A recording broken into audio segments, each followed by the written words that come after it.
Welcome to the first annual Power Up Summit. I am your host, and I am the founder and creator of this conference. In addition, I am a speaker, author, coach, entrepreneur over 23 years. I've been in the healthcare field for over 30 plus years, and I'm a connector, and I love to collaborate. Many of you know me from Success Women's Conference, and I am the co-founder and director at that conference, where we have over 1,000 people every year at the conference. Plus, last year we had over 100 speakers, and we had over 25 states represented.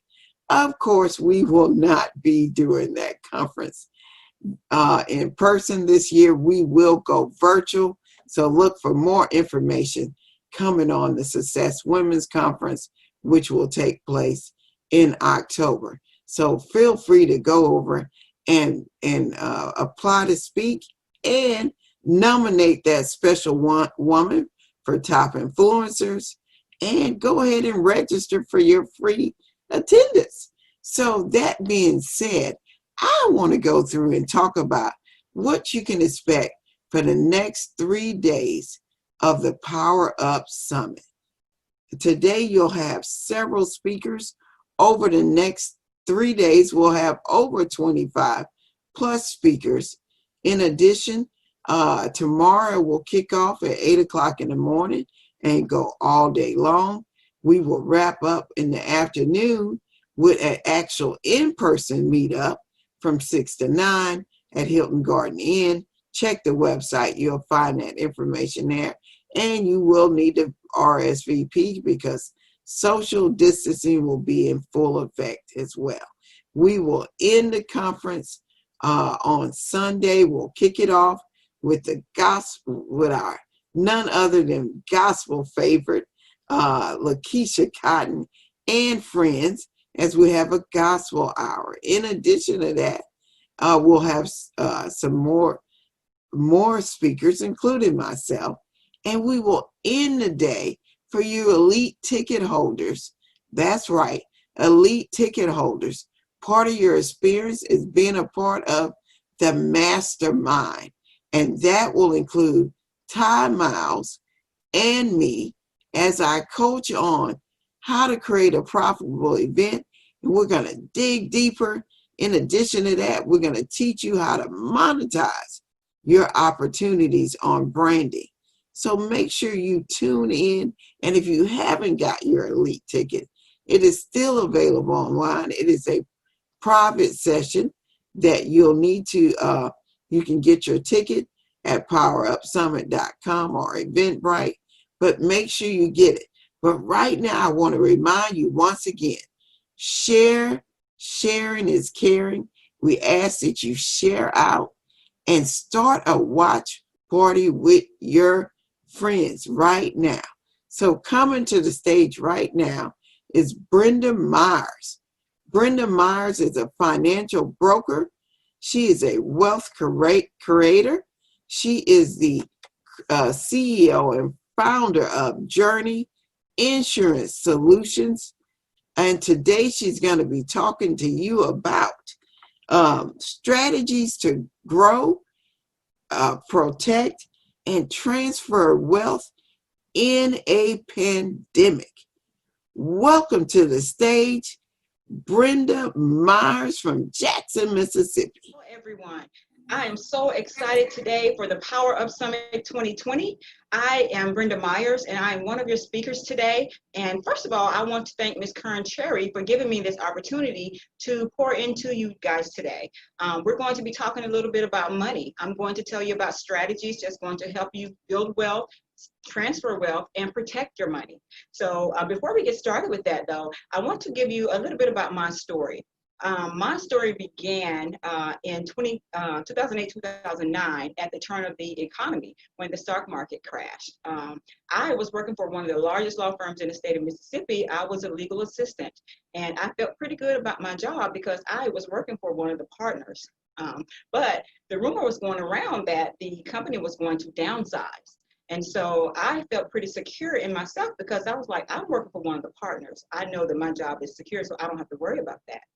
Well, the rumor became a fact. The company started to lay off in 2009, and I wasn't in the first round of layoffs. So I was like, okay, well, I guess I'm fine. But there was a second round of layoffs. And so in the second round of layoffs, I was in my office one day and I saw there was a call from human resources. I was like, oh boy, here we go. So when I got to the human resources office, I met with the human resources director, and she told me that, I was doing this amazing job, and, she thanked me for my services. Then she said, but we're going to have to let you go. I don't recall being upset about that. I recall feeling like, okay, well, this is another opportunity for me to do something different. So that's what I did. I got my severance money. I took some time off before I started looking for another job. But what I did was I ran through the money because I didn't understand what to do with it. I was just excited about having, a little piece of money, and I was, going to do with whatever I wanted to do with it, not thinking about the future. So I found myself in a situation where I had no money, I had no job, and I had no plan. So what I had to do was get up and find something different. I talked to a friend of mine who was telling me about the insurance industry. Well, he was in the insurance industry, and he was being very successful at it. So he was like, well, why don't you try your hand at selling insurance? So I said to myself, well, why do I want to sell insurance? Will I be any good at selling insurance? And so I just went ahead and I took the class. I took the test, I passed the test, I got my license, and I became an insurance agent. One of the proudest moments of my life was when I started my own company in 2010. I had a ribbon cutting ceremony, and my daughter was there. I mean, that made me feel like, I had made it. I started my own business. I got my insurance license, and what better feeling could there be than to have a company with your name on it? I named my company after myself. It was Myers Insurance Group at that time. So I felt like, wow, I made it. But life has a way of showing you things and taking you into different directions. Because when I was working for the law firm, my little modest salary of, $60,000, I was okay. I was like, cool. Because what do your parents tell you? They tell you to go to school. They tell you to get a good job. They tell you, well, my dad said, buy some land. And that's just what we did. So I felt like I was okay with having a job. But, things happen in life where it calls you to go in a different direction. So you have to pivot. And that's what I had to do. But when I started in the insurance industry, I was actually working for one of the better known insurance industries in the business before I started my company. And I was like, okay, so this is cool, but I want more. I had the drive of entrepreneurship in my blood. I was like, I want to work for myself. So after working for that company for a year, I started Journey Myers Insurance Group in 2010. And it was okay. I got my little LLC, paid my little $50, and I thought I was a business owner, but little did I know it takes more than just $50 to be a business owner. So I had to learn the hard way. I had to fall on my face. It took a lot of tears. It took a lot of prayer, and I just had to pick myself up and say, you know what, I got to do this the right way. So what I did was I researched, being a business owner, I researched the insurance industry and how everything works. So fast forward to today, I actually have changed the name of my business from Myers Insurance Group to Journey Insurance Solutions. Why did I do that? Well, life is a journey. And I felt like the name of my business, Myers Insurance, that was for selfish reasons. That was to show the world, she owns her own company, she has her name on it, cool, she's made it. But no, the reason why I changed the name, because, we go through peaks and valleys in life. We go through ups and downs. And so to get to where we have to go, we have to continue on the journey. And so I felt like Journey Insurance Solutions was more befitting of my company and more representative of what I'm trying to do. So let me, I want to give you a little bit of information about my family, first of all, too. I am the mother of twins. I have a boy and a girl. They'll be 29 this year. I hope they don't mind me telling you that, but I'm a proud mom. So I just, I'm very, very proud of them. And I'm the grandmother of twins. A grandmother of 4 beautiful, beautiful grandkids. So, I'm just very, very happy. And I want to try to set up a legacy for, for my kids and for my family. And what better way to do that than, to invest money inside of a life insurance policy or get a life insurance strategy that's going to provide, wealth for the future. The Bible tells us to leave a legacy for our children's children. And that's what my goal is. My goal is to make sure that I reach as many people as possible in our community to let them know, about money. Well, we had to learn the hard way about money and how money works because our parents, they didn't really know a whole lot about how to grow money and how to protect money, but they knew how to work hard and they knew how to make money. But I had to learn for myself how to grow money, how to protect money. My parents are from the Mississippi Delta, and there is a lack of money in the Delta. And people are just, they're in survive mode, but they don't think about, the future. What are you going to do for retirement? When you stop working, what's going to happen? If you get sick, if you can't work anymore, what's going to happen? So we need to set things in place to be able to, combat those things once they occur, because guess what? They are going to happen. Things are going to happen. Life is going to happen. That's why I have my company, Journey Insurance Solutions, to be able to help you with those things when they come. So let me see if I can share my screen with you. I want to just do a little bit of presentation to just give you some information that's going to perhaps help you along the way. There we go. Okay.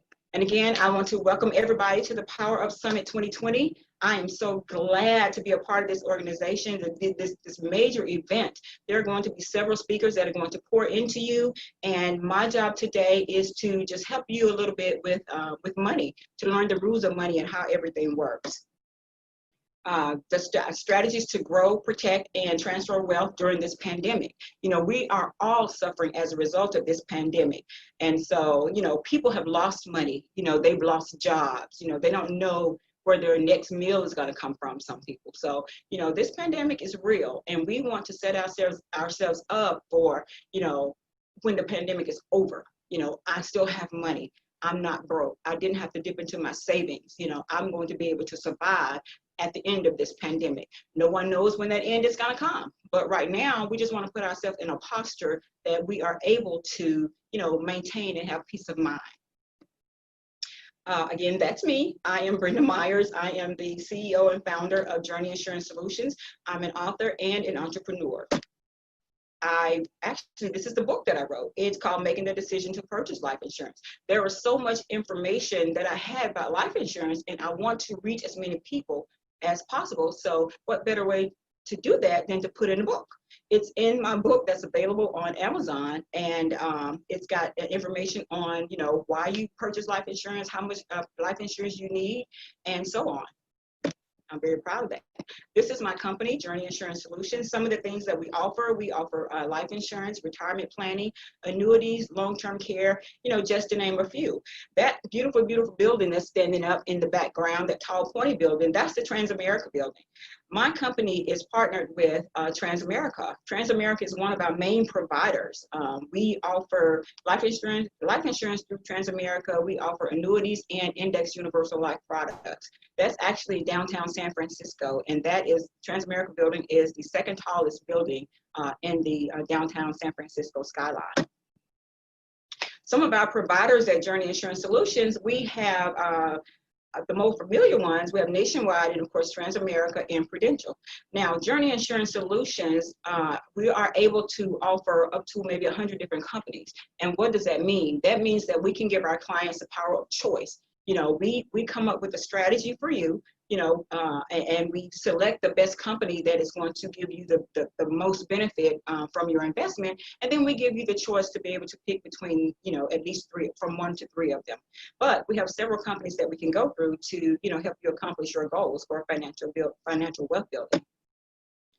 There are some things that can happen in life, and all this goes back to the journey, the ups and downs, peaks and valleys of things that can happen in life. There are 3 major events that can cause chaos in your family if you don't have a plan in place. Sickness is one of those things. Death is the other. And actually retirement is one of those things. Sickness, The Mississippi Heart Association says that, one in three people would get cancer. Maybe 1 in 4 would have a heart attack, and, one in maybe 4 or 5 will have a stroke. You know, those are things that can cause you not to be able to work. What if you can't go to work? What if you can't earn an income? Do you have at least 6 months of salary or income set up just in case something like this happens that will be able to help you still maintain your household? Most people don't have that. So we need to work on that. That's something that we need to think about, putting money aside for emergencies. And then there's debt. If you are a two-income family, what will happen if you or your spouse were to die? If you're dependent on two incomes in your family, then one of those incomes go away upon death. That might mean that you might have to downsize. You move out of your house. Will your kids still be able to go to college? Those are things that you want to think about. If you or your spouse should pass away, I know that you would want to have your family maintain their standard of living. You don't want them to have to go back and downsize and move out to from the life that they're accustomed to. So that's where you have to have something in place too for that. And then there's retirement. We like to refer to retirement as the three-legged stool. Well, the three-legged stool is one leg is savings, one leg is retirement, and one leg is Social Security. Well, we know that, we don't know if Social Security is going to be here by the time you get ready to retire. It might not be around. The country is at a $17 trillion deficit. That money has to come from somewhere. And what's going to happen, the government might cut some of these plans, so we need to be prepared for that. A stool can't stand on just two legs. So if Social Security goes away, you have no foundation. So you need to get another stream of income that's going to help you, maintain during your retirement. We all want to retire peacefully and not have to worry about if we're going to outlive our money. Let's talk a little bit about understanding the rules of money. An athlete is not great until he understands the rules of how to play the game, right? You can't play basketball if you don't know what a foul is. You can't play basketball if you don't know, what a three-pointer is. You have to understand the rules of the game to be great at it. I'm sure, LeBron James and Michael Jordan, all the greats, they study the rules of the game. That's why they are the GOATs, the greatest of all time. We want to have the same feeling about money. We want to be the best at managing our money and building wealth. How do we do that? Well, there are 3 rules of money that I like to talk about. The first rule of money is the rule of 72. What does that mean? The rule of 72 was actually created by Albert Einstein. It tells you how compound interest works.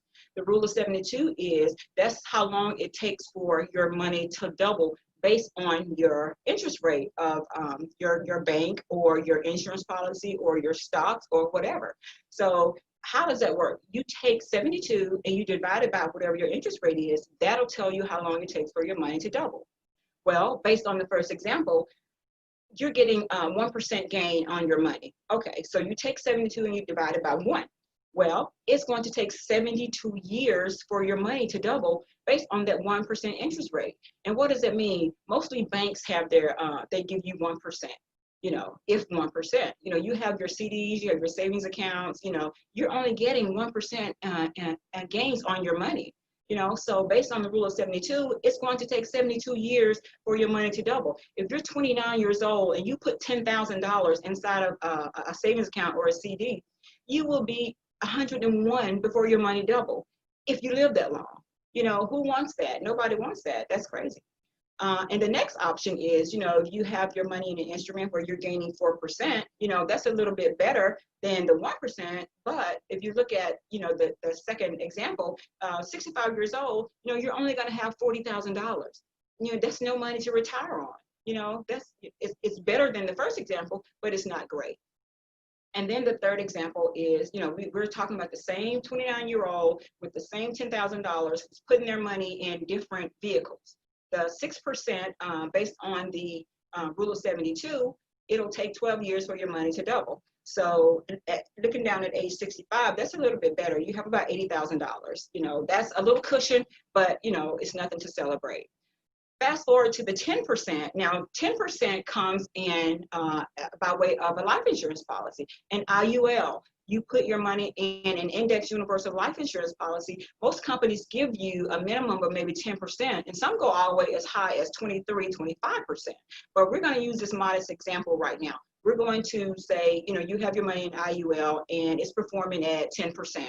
Well, based on the rule of 72, if you divide 72 by 10, your money is going to double every 7.2 years. So based on that same $10,000, by the time you retire at 65, you have $320,000 at 65.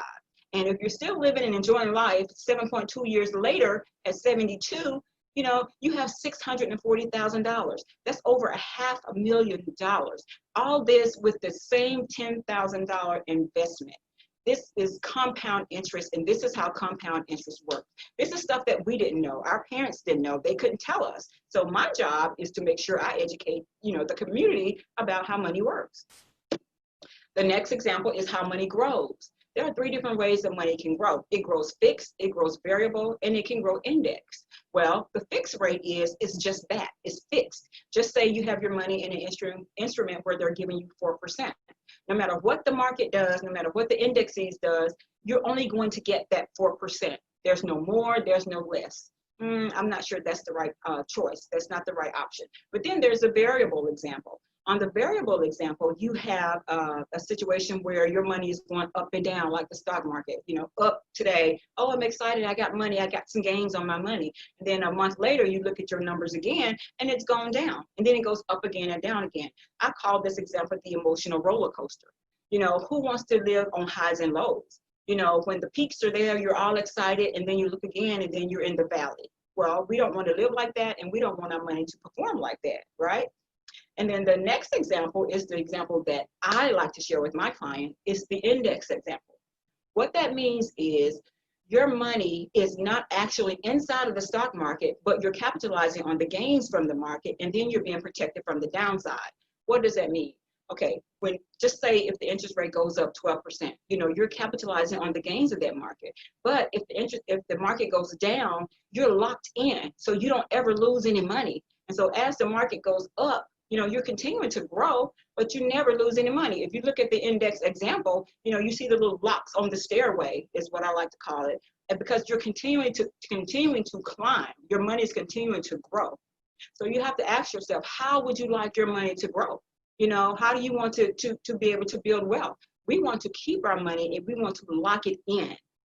At the beginning of this pandemic, the stock market just kind of went crazy. I think it went down to maybe a negative 3.8%, 38%. People lost almost half of their retirement, half of their money that they had in their stocks and whatever instruments that they were, accumulating wealth. But if the money was protected inside of an index universal life insurance policy, then you would not have had that worry. Your money was still your money. Your gains were still your gains. And nobody can take that back, the government or no one else, because that's your money. Now, this example shows you how money gets taxed. We have tax now, tax later, and tax advantage. Well, tax now is like if you have your money in a savings account or bank CDs or any brokerage accounts, at the end of the year, whatever money you've gained inside of that policy, the bank is going to give you a 1099. What is that? A 1099 is a document that you take to your tax preparer and say, I've generated another stream of income. This is how much it is. I need to pay taxes on that. So you pay taxes on that money right away. Well, the next example is the tax later. Tax later is when you have money in your 401ks, IRAs, annuities, pension plans. You put that money in those accounts tax deferred. But what that means is once you turn 59 and a half and you start taking, dividends or getting money, out of your 401ks or whatever, you have to pay taxes on that money. And just say if you had a catastrophic event happen where you had to go into your 401k early and get some of that money out, well, you're going to be taxed on the withdrawal. And guess what? When it's time to pay your taxes, you're going to be taxed again on that same money. That's kind of like double taxation, I think that is. But nobody wants to do that. We don't want to continue to pay Uncle Sam on the same money, right? And then you have your tax advantage accounts. Tax advantage is, these are instruments that you never have to pay taxes on. The cash accumulation inside of a life insurance policy is not considered income. So you do not have to pay taxes on that money. At the end of the year, nobody's going to give you a 1099. Nobody's going to say, hey, Brenda, you've accumulated this much money inside of this life insurance policy. You owe Uncle Sam. No, that does not happen. The money that's accumulated inside of a life insurance policy is your money. No one can take it away. Uncle Sam, the government, the president, nobody. It's your money. Okay, let's talk about retirement. We all want to retire one day where we are, we're happy, we set things up, our money is working for us, we are so happy. The benefits of retirement is, you get to stop working, you get to start living, you can see the grandkids more often, you can do what you want to do. Start traveling, you can downsize if you want to free up money, that you need during retirement, or you just want to enjoy your life. And that's where most of us want to be. I know that's where I want to be.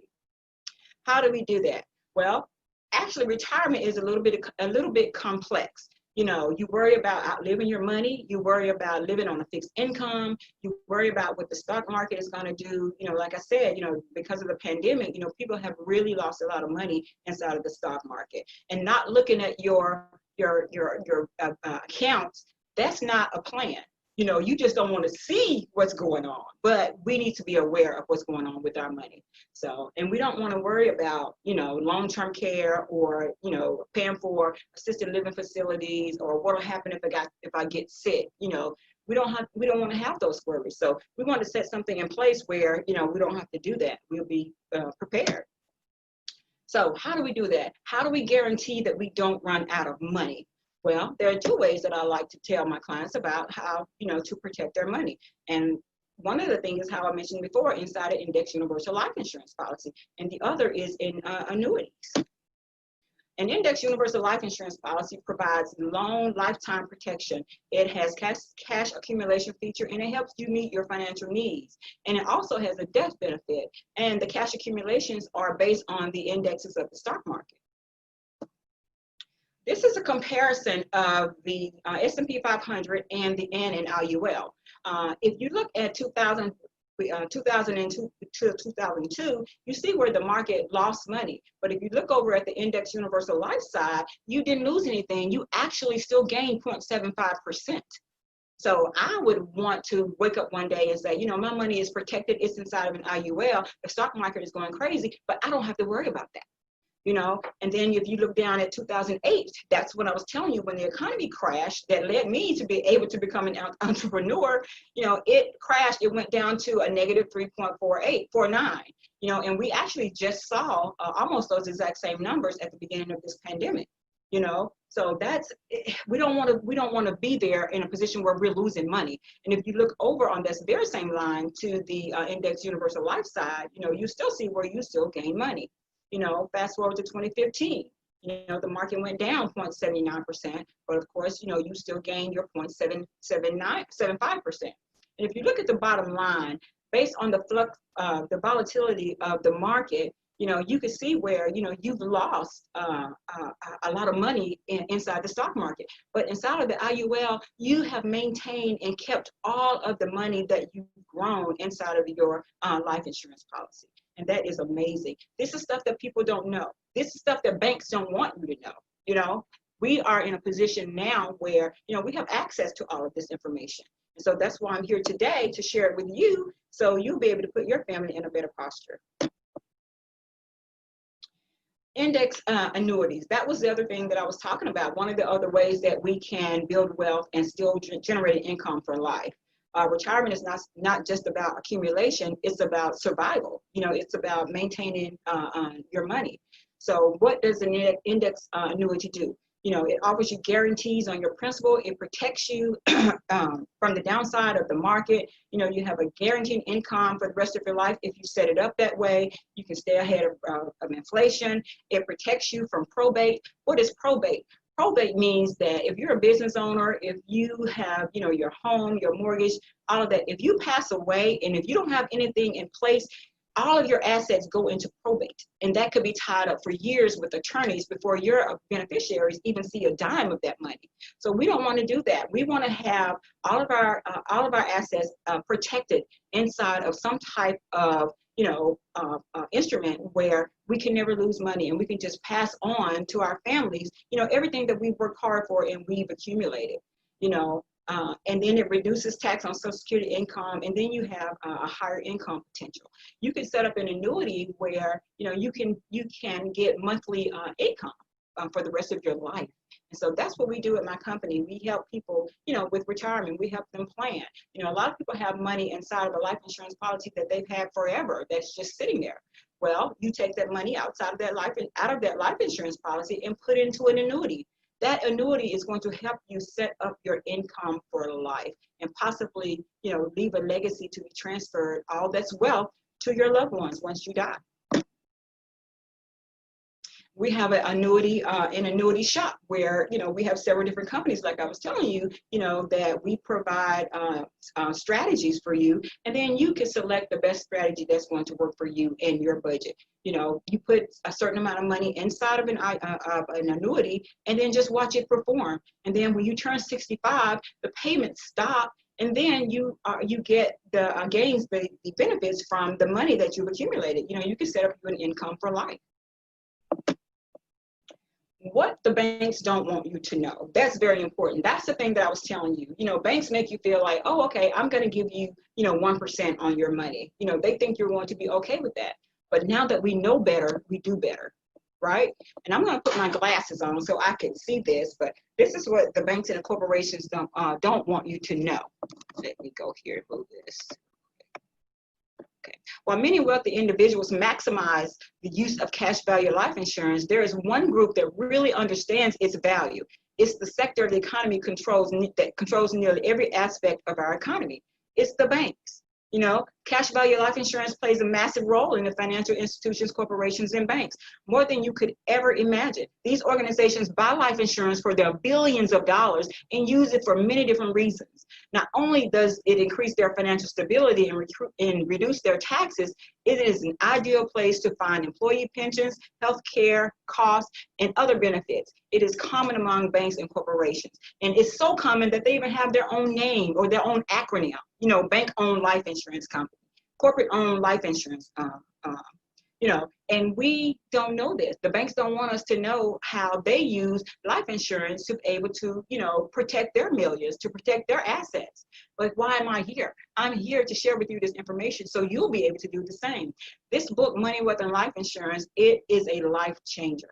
It has everything inside of this book to tell you, how the wealthy use life insurance as a tax-free personal bank to supercharge their savings. We need to create our own personal banks, and we can do that. Now, some of these banks, like Bank of America, Wells Fargo banks, JP Morgan Chase, US Bank, these people have access in the trillions, 19 trillion, 17 trillion, 10 trillion, 5 trillion. They have money and they protected their assets inside of a life insurance policy. So if the banks feel like it's so important to protect their money with a life insurance policy, then why aren't we doing the same thing?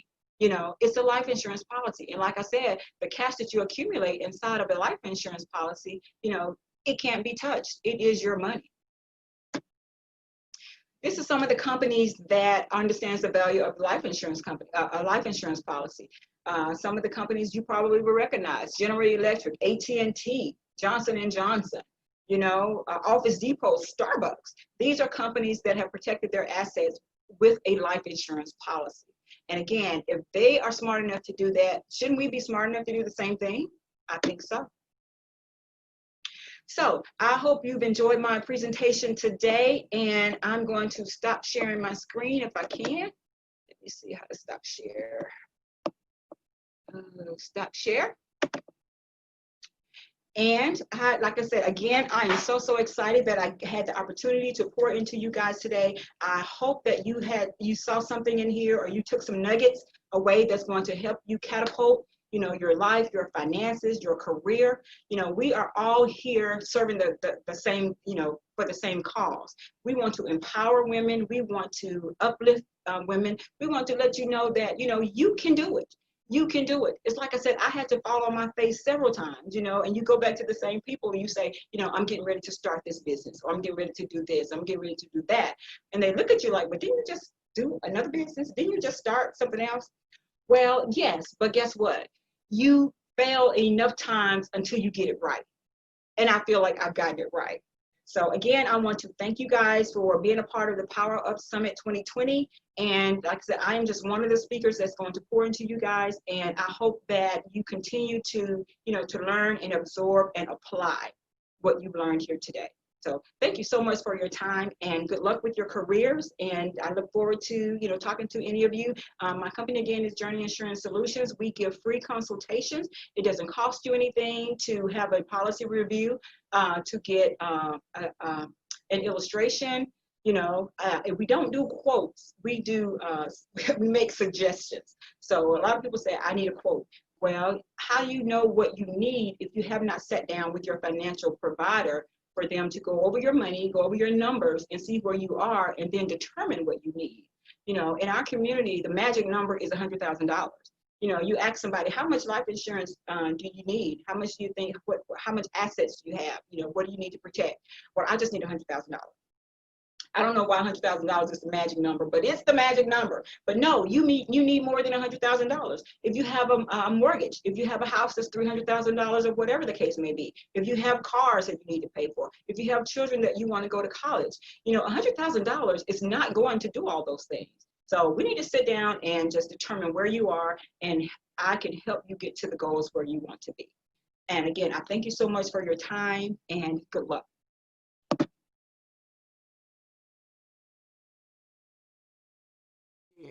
Because sharing is caring. And if you haven't started your watch party, we ask you to please start your watch party right now. And thank you. We ask that you support our vendors.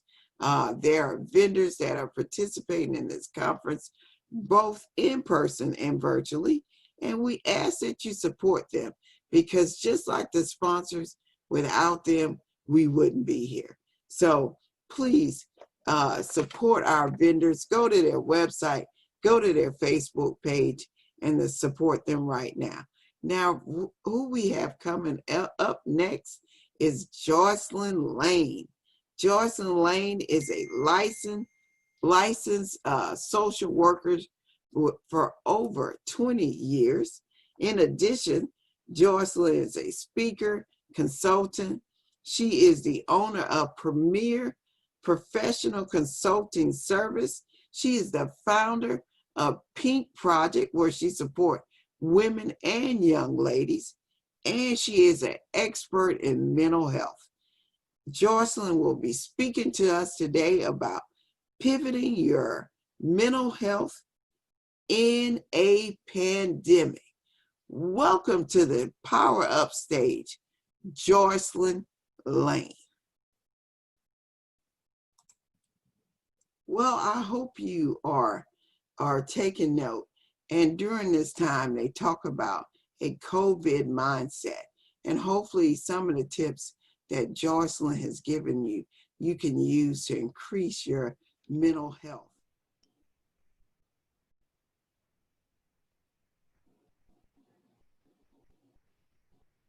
Hi, my name is Jocelyn Gavin Lane, and I am a mental health therapist. And I'm going to come to you today to talk to you about pivoting your mental health during this pandemic. This pandemic has brought about some unexpected feelings that have exacerbated all of our mental health. Our new reality involves social distancing, wearing masks everywhere that we go, and family celebrations that have now been limited to 10 or less people. We're in uncharted territory right now. And so I'm going to talk to you a little bit about how you can keep your mental health in a positive space and give you some tips on how you can do what's best for you during this time. The first tip is going to be to reevaluate your schedule. How are you spending your time? How are you taking care of your basic needs? Making sure that your absolute basic things are being met, and they're being met in a timely manner. We want to make sure that you're doing what's best for you, that you're putting your own oxygen mask on first before you help anyone else. Making things easier for yourself. How are you taking care of things around your home and at your job that can make things easier for you? We really don't need added stress at this time. So making things easier for us. Maybe that means that we are taking full advantage of our lunch break during work, or that we're taking full advantage of our Saturdays and our Sundays off to spend some time with our families, and most importantly, spend some time with ourselves. There are some other things that you can do to promote good mental health during this pandemic. Create structure. Now, because things have been turned upside down during this time, it's really important that we maintain and create structure for ourselves and that we're following a schedule. Our daily schedule for ourselves and our families have changed. And so now many of us are working from home. We are homeschooling children, or our children are attending school virtually. So that means that there are a lot of things happening in our homes right now. And so how are we making sure that we are keeping structure going? How are we making sure that we are showing up with a daily schedule for our families, and most importantly, with ourselves? During times of uncertainty and loss of control, having control of your own schedule and having control of your own structure definitely helps your mental health. It's very good to be in charge of your own daily routine every day. Maintaining good sleep hygiene. There's nothing like a good night's rest. So making sure that you are not napping during the middle of the day. If you're not taking naps before this pandemic, you definitely shouldn't be taking naps right now. We want to make sure that we're keeping to our schedule as much as we can. That's also going to help our mental health and bring about some normalcy for our lives, right? Making sure that we are getting up on time every day, that we're having our morning coffee, that we're taking some time to make this as normal of a change for us as possible. Taking care of our mind, body, and spirit. How can we do that? With meditation, mindfulness, deep breathing techniques. They're all going to keep us in a really good space mentally. Mindfulness can help to reduce anxiety, stress. It can also help boost your immune system, as well as help with your blood pressure if you're having problems with that. Essential oils are also a good tool to promote relaxation and calmness in your home during this time. Another tool that I want to use, and I may be a little bit biased about, is seeking out therapy during this time. Again, we have never experienced a pandemic during our lives such as this. We are in uncharted waters. So it's very important that we're taking care of our mental health as well as our physical health. If you're seeing your provider on a regular basis, maybe for your once-a-year checkup or twice a year, you're going in to see your medical provider, make sure that you're going in to see a mental health provider as well. Because without your mental health, your physical health is surely to decline. So let's put our mental health first during this time and making sure that we are taking care of ourselves, putting our mental health first, and making sure that we are being the best version of ourselves during this time that we can. For more information on how you can take care of yourself during this pandemic, during these uncharted times, make sure that you are following me on social media. You can follow me on Instagram at Just Jocelyn LCSW, and you can also follow me on Facebook at Just Jocelyn. I would be happy to share more tips on social media to help you during these unprecedented times.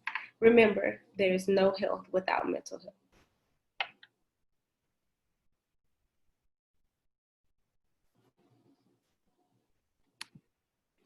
Well, I hope you are taking note.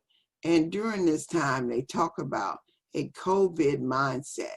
And hopefully some of the tips that Jocelyn has given you, you can use to increase your mental health.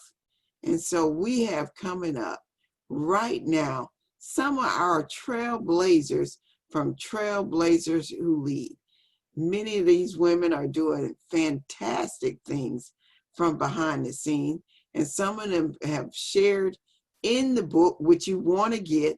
That's right, check on our site and you can order your book right now, and I will send you a personal copy of Trailblazers Who Lead. So these ladies are sharing some of the things that have happened to them through life, in addition how they have led and lead others as well. They are amazing visionary women that are taking part of this project. But I want you to tune in on our discussion. Dr. Yolanda Jerry will be leading the discussion with Sandy Sanders, Sheila Fair, and Constant Willard. I hope you enjoy. And before we go into this, we ask you once again, sharing is caring. So hit that share button. Hit that share button right now. And here you have Dr. Yolanda Jerry and the Trailblazers from Trailblazers Who Lead. Welcome, welcome, welcome, Trailblazers and everyone.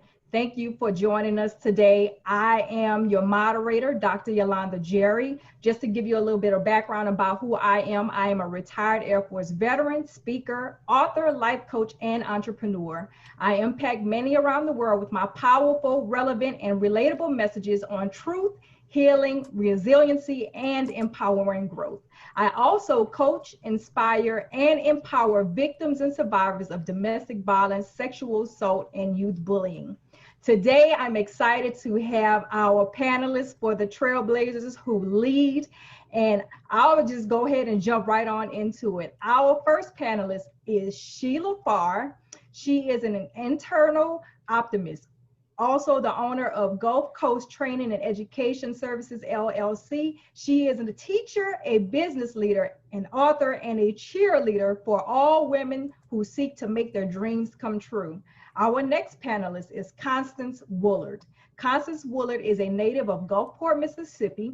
In her current role as a divisional director of nursing and utilization management, she is accountable for nursing practice and quality across her organization, encompassing 12 sites within the United States.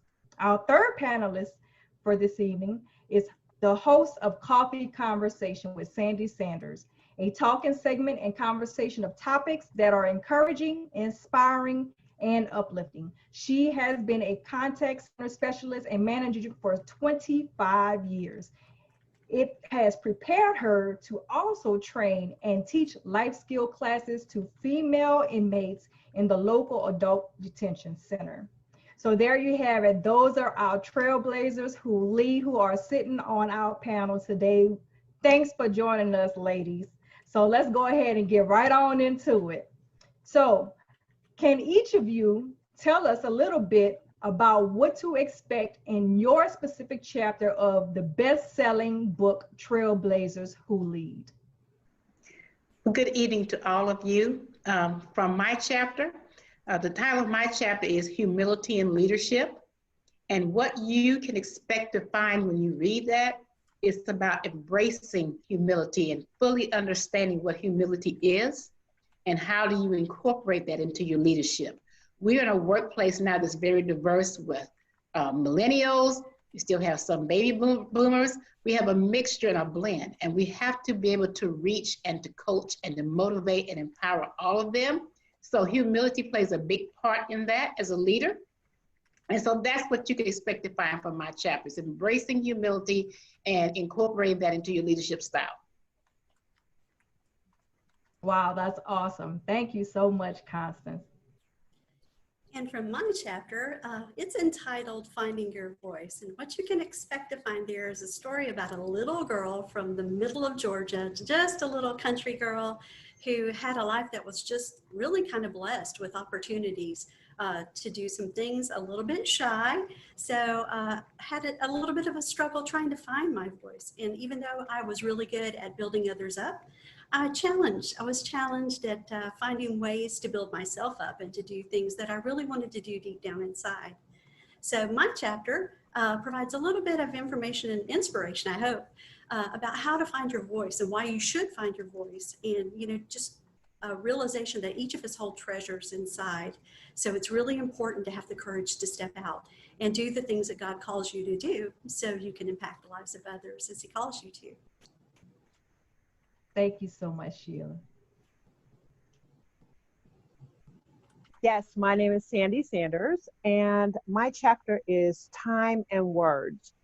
Time and words are very important, and I talk about this in my chapter because I heard words, or I had what I call selective hearing.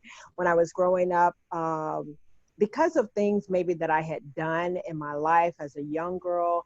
I talk about the little girl, the hurting little girl in us.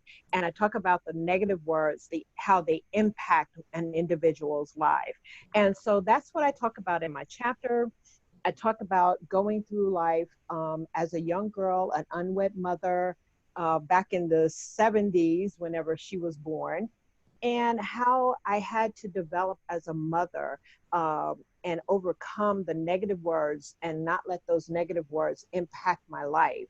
So that is what my chapter is called, Time and Words. So when I speak to women that are in jail and in prison, how many times in their life they also have been impacted by the negative words, and how we have to take those negative words and convert them over into positive words and positive affirmations, that it will better our lives and our walk in life. And so, yes, that's my chapter.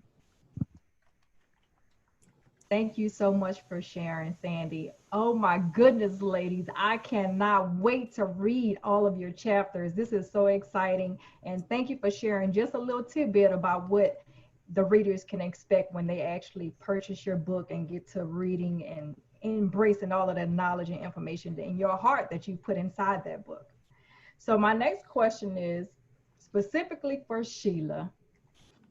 Did you ever see yourself as someone who would take risk, someone who is a creator, someone who is a visionary, and someone who is just out there leading in the world? Well, I think I always had it inside. I was always just really afraid to let it out. I was growing up, I was a bookworm, so I read everything. And I was extremely creative because I loved to write. It didn't matter what it was, poetry, stories, just writing for journaling. Even when I was really young, I still did that. But what I found out really on kind of early in life is that I love to help others achieve their goals. I love to be the bridge builder between people and the places that they wanted to go. So more than a visionary, I think I just, I look back and I'm thinking, yeah, man, I blazed some trails back there. I really did some things that kids my age wouldn't have done at that age. But it's not like I set out and said, I'm going to be a visionary and I'm going to build, businesses and I'm going to be successful.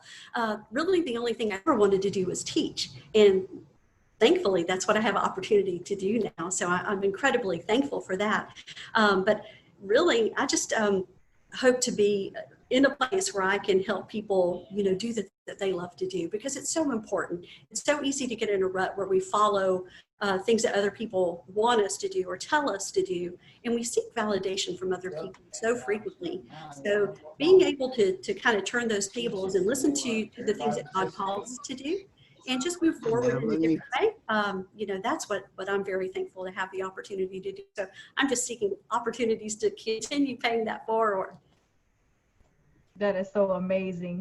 Sometimes we don't realize the gift that God has given us until we actually step out on faith and just do the things that he's given us, right? That's and right. Like you said, you've already had this gift inside of you, but you never really knew which way to go until you probably got older and didn't even realize it. So that's amazing. That is truly amazing. Thank you so much for sharing that. So ladies, this is for all of you. My next question. We all have that person that we always looked up to when we were young, little girls, and somebody who has always inspired us. I know I did. So when you were that young little girl, who was the person growing up that inspired you the most, other than your mom and a celebrity that you might have seen on TV? And tell us, why did they inspire you? Well, for me, it was my father's sister-in-law. Her name is Patricia. And Patricia, she's 80 years old now, but even back then as a little girl, she was always this beautiful, elegant, intelligent woman, and just so caring and so loving and so smart. And she was the chemist at the Navy Yard in Charleston, South Carolina. And I was just very impressed by that, because she was the only female in her group. She worked with a group of men and she was the only female in that group. And she did published a lot of things, did a lot of public speaking, very active in her community. And I always looked up to her, and I'm like, that's who I want to be like when I grow up. I want to be this motivator, this mover, this shaker like her. And so she, along with my parents, really motivated me a lot and still do to this day. Wow, that's amazing. So amazing. Thank you. And I think for me, it was probably my Aunt Grace. So my Aunt Grace was, we lived in Georgia when I was little, and she lived where I live now, actually here. I moved here to be close to her, actually, but here on the Mississippi Gulf Coast. And my Aunt Grace was probably the first professional woman that I, recognized in my youth. And she was so glamorous. We were just little country kids. We lived in the middle of nowhere. And when she would come to town, she came in a red Cadillac convertible, and she was just it. She was everything. But it wasn't just the material things that she had. She just had the sweetest spirit. She didn't meet a stranger. Everybody was welcome, and she just loved people unconditionally. And encouraged everybody. So I think growing up, I always wish that I could be more like Aunt Grace. And I think our whole family, if you kind of polled them, they would say the same thing, actually. And even today, she's 86 years old now. She's still going. She's still working. So, she's been one of the biggest influences and one of the biggest encouragers in my life as well. So I'm blessed to have her. Wow, I love it. Aunties are amazing, aren't they? Yes. I know they can, sometimes we feel like we can go to them before we can even go to our mom, and they can just give us tons and tons of knowledge and information. So Right. Yes, yeah, yes. definitely. Yes. Okay. For Thank you. me, I think back to the women that I grew up with, that I would see as my aunts. And like you were saying, it was the aunts. So for me, it was seeing my father's sisters all gathering together. All of them, to me, I looked up to all three of them.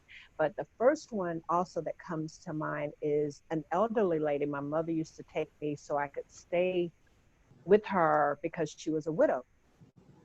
And she really taught me how to pray. That was an impact in my life, because at home, I didn't have that. I went to church, but to actually see someone get on their knees, pray at night, and go through that process, she impacted my life. And I was thinking about that. I said, I thank God for Miss Tom. She really guided me in my prayer life. That was my experience of my prayer life at a young age. And later on, the Lord led another woman in my life who just enhanced that of my prayer life. So I would have to say, being taught how to pray, and then learning to understand the power of prayer and how important it is for us to call on our Lord and to pray. So, yeah. That's amazing. I know one thing about me is I'm always respecting my elders. It's something about getting that wisdom, right, from the people who are actually older than us. I mean, they've experienced life. They've experienced, professions. They've experienced just different things up and down. So it's always good to have our elders. So thank you for sharing that, Sandy. So this question is for Constance and Sandy. So where do you see yourself with you being a trailblazer who leads? Sometimes, they always say we have these other goals that we want to achieve, whether they are long-term or short-term. So I'm just going to throw this out there. Where do you see yourself 5 years from now? For me, I see myself having more fun. I see myself writing, publishing more. Now that I have stepped outside of that comfort zone into another zone, I see myself writing and publishing more, just having fun, continue to develop and inspire others. I will be retirement age at that time, but I don't care. I'm going to keep moving and doing what I do and enjoying life. I believe I'm right there with Constance. Are you still? Go ahead. You still there? Oh, okay. I'm really right there. I will be already in that retirement age. And so what I see myself is really giving that full time into impacting women that are being released out of jail, and also continuing in that process. Still having fun. The grandkids will continue to be growing. And so I probably will have written another book, whether an anthology or a chapter in an anthology or an individual book. So continuing my writing, I agree with Constance, and just really watching and being a part of women's lives and watching them grow as others have watched me grow. So that's what I see. Phenomenal. I love it. Boy, I'm telling you, you're never too old to do some great things, I tell you. Look, I love it. I love it. I absolutely love it. Look, I love doing new things and going out my comfort zone. You know, I always tell people, especially people that I mentor, get comfortable with being uncomfortable, because that's the only way that you're going to grow. Exactly. That's the only way you're going to continue to, you know, elevate and go to higher heights and go to where God wants you to be, right? Yeah. So thank you for that. So I'm just going to put this out there. I believe that sometimes we can be trailblazing and doing so much that we forget to take time for ourselves. And, you know, we just forget to really, really just sit down and relax and do some fun for ourselves, which is self-care, right? So what is one of those things? It could be an affirmation. It could be something that you enjoy doing. What is it that you do to kind of just put you where you are putting yourself first and, you know, not going so full speed, 100 miles per hour, doing everything? For me, my eyes open every morning without fail at 3:30, 3:31, 3:32, or 3:33. It never fails, those 4 times. And so I used to get mad. I'm like, well, I would love to be able to sleep a little bit more, but then I just went ahead and embraced it and says, okay, this is my time with God. This, you know, I'm up this time, it's quiet, the world around me is quiet, and this is my time to really focus and talk with him. And so that's one thing I do for myself. But I advise any of you, if you're ever tense and you just want some freedom, go fishing. I fish probably about 3 to 4 times a week. I don't care if I catch anything or not. It's just being out there on the water, the peace and the calmness. And it's just my time to think and really process and clear my head. And that's how I relax. Thank you for sharing that. I love fishing too, by the way. I love fishing and I love to eat fish. Yeah, me too. But it is relaxing. So yes, that's very true, because you're out there, you know, you're just out there just enjoying and embracing the atmosphere around you. And it's peaceful. You don't have a whole lot of people around you, and it's just you. That's right. You know, the air, the water, and just taking in all of the sun too. Well, sometimes people fish at nighttime, but it is very relaxing. So thanks for sharing that. I love to watch Constance on Facebook too, because she posts pictures of her fishing, and I love to see that. That makes me so happy when I see that. But the thing that I love to do is I love books. I love to read. So it's not uncommon for me to have 7 or 10 different books going at a time. I mean, I fly through them. I just love to read. Best of all, I think, just to kind of, when I'm taking just that minute out and away from the world, I love tea in a fancy little teacup. Yes. Nothing is better than that. Yes. You can't rush through a cup of tea. You know, a tea makes you slow down, and it makes you take a minute. It makes you breathe. So have a nice inspirational or motivational book and a nice cup of tea in a fancy little cup. That's like heaven to me. Best thing ever. I love tea too. Look, I drink chai tea, black tea, green tea. I love tea. So I can definitely relate and understand that. So good stuff. All right, Sandy. Coffee conversation. What can I say?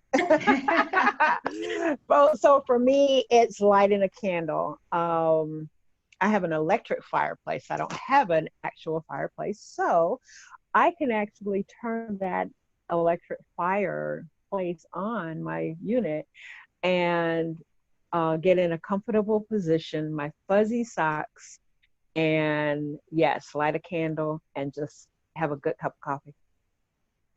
That's it. Hey, That's coffee it. is good. And just enjoy the presence of the Lord and the quietness. That's amazing. Thank you all for sharing that. You know, somebody may not be doing that now and they might decide to go ahead and take it on up. Go fishing, drink some tea, have some coffee, and light a candle. I love it. Like, I'm already doing the tea and the coffee. And I do the fishing sometimes, but look, that reminds me, I need to go buy a new fishing pole. So thanks for sharing, ladies. So what advice do you have for those who are watching right now who have not shared their story or who may be afraid to share their story? And how has this project helped you directly? My advice is to embrace your own personal greatness. You know, whatever gift or gifts or talent that God has given you, embrace it and make the best of it. And understand that that talent is not for you, that your talent was given to you to bless someone else. So just truly embrace it. Learn to inspire yourself sometimes, because sometimes you just can't find someone to really give you that push you need. So like the Apostle Paul says, you got to kind of encourage yourself. And so I advise anyone to reach inside yourself, encourage yourself, affirm yourself daily.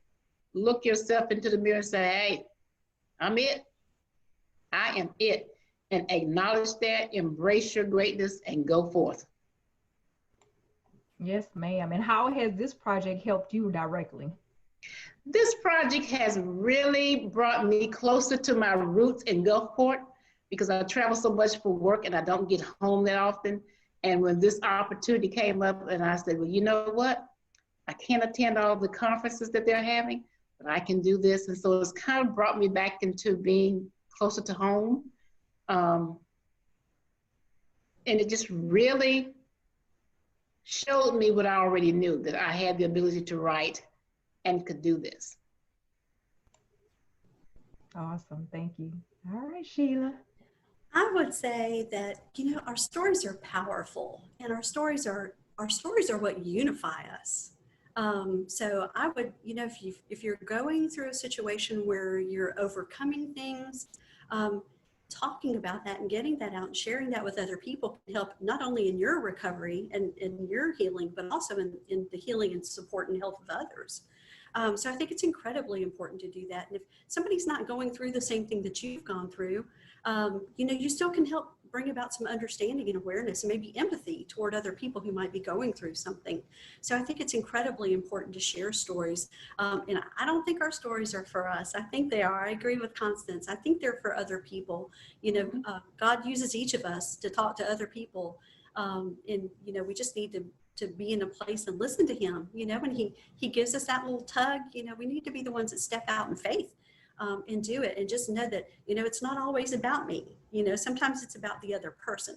And so that's why I say it's so unifying for us, because, I think when we start to share our stories, we find out that we're really not that different after all. We really have more in common than we do that's different. Even though we're all unique, we have so many things in common.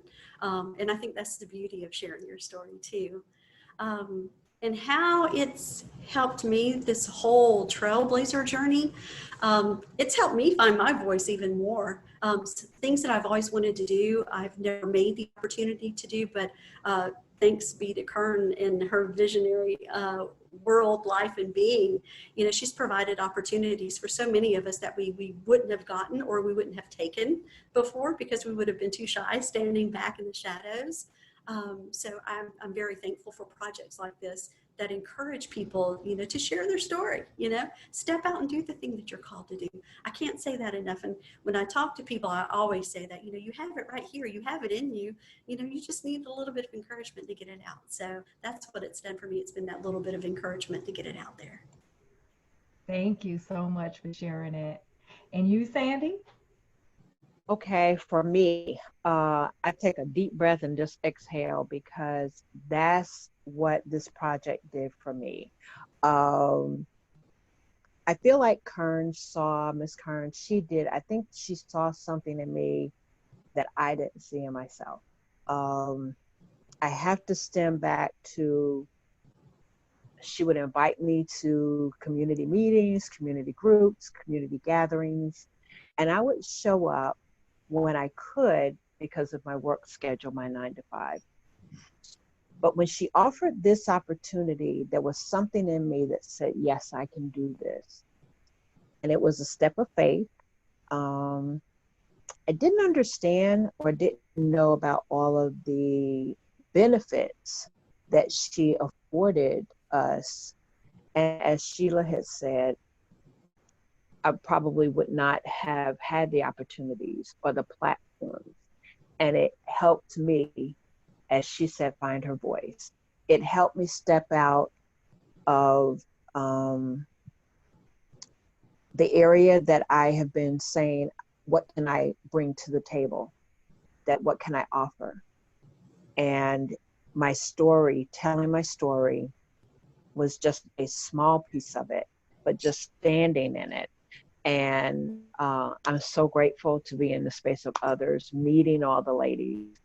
That's being a part of the Trailblazers project. I think I said that I never thought of myself as one that would lead. I always would like to support, but I believe that this was the time to say, yes, I can do this, because that there's someone else out there like me.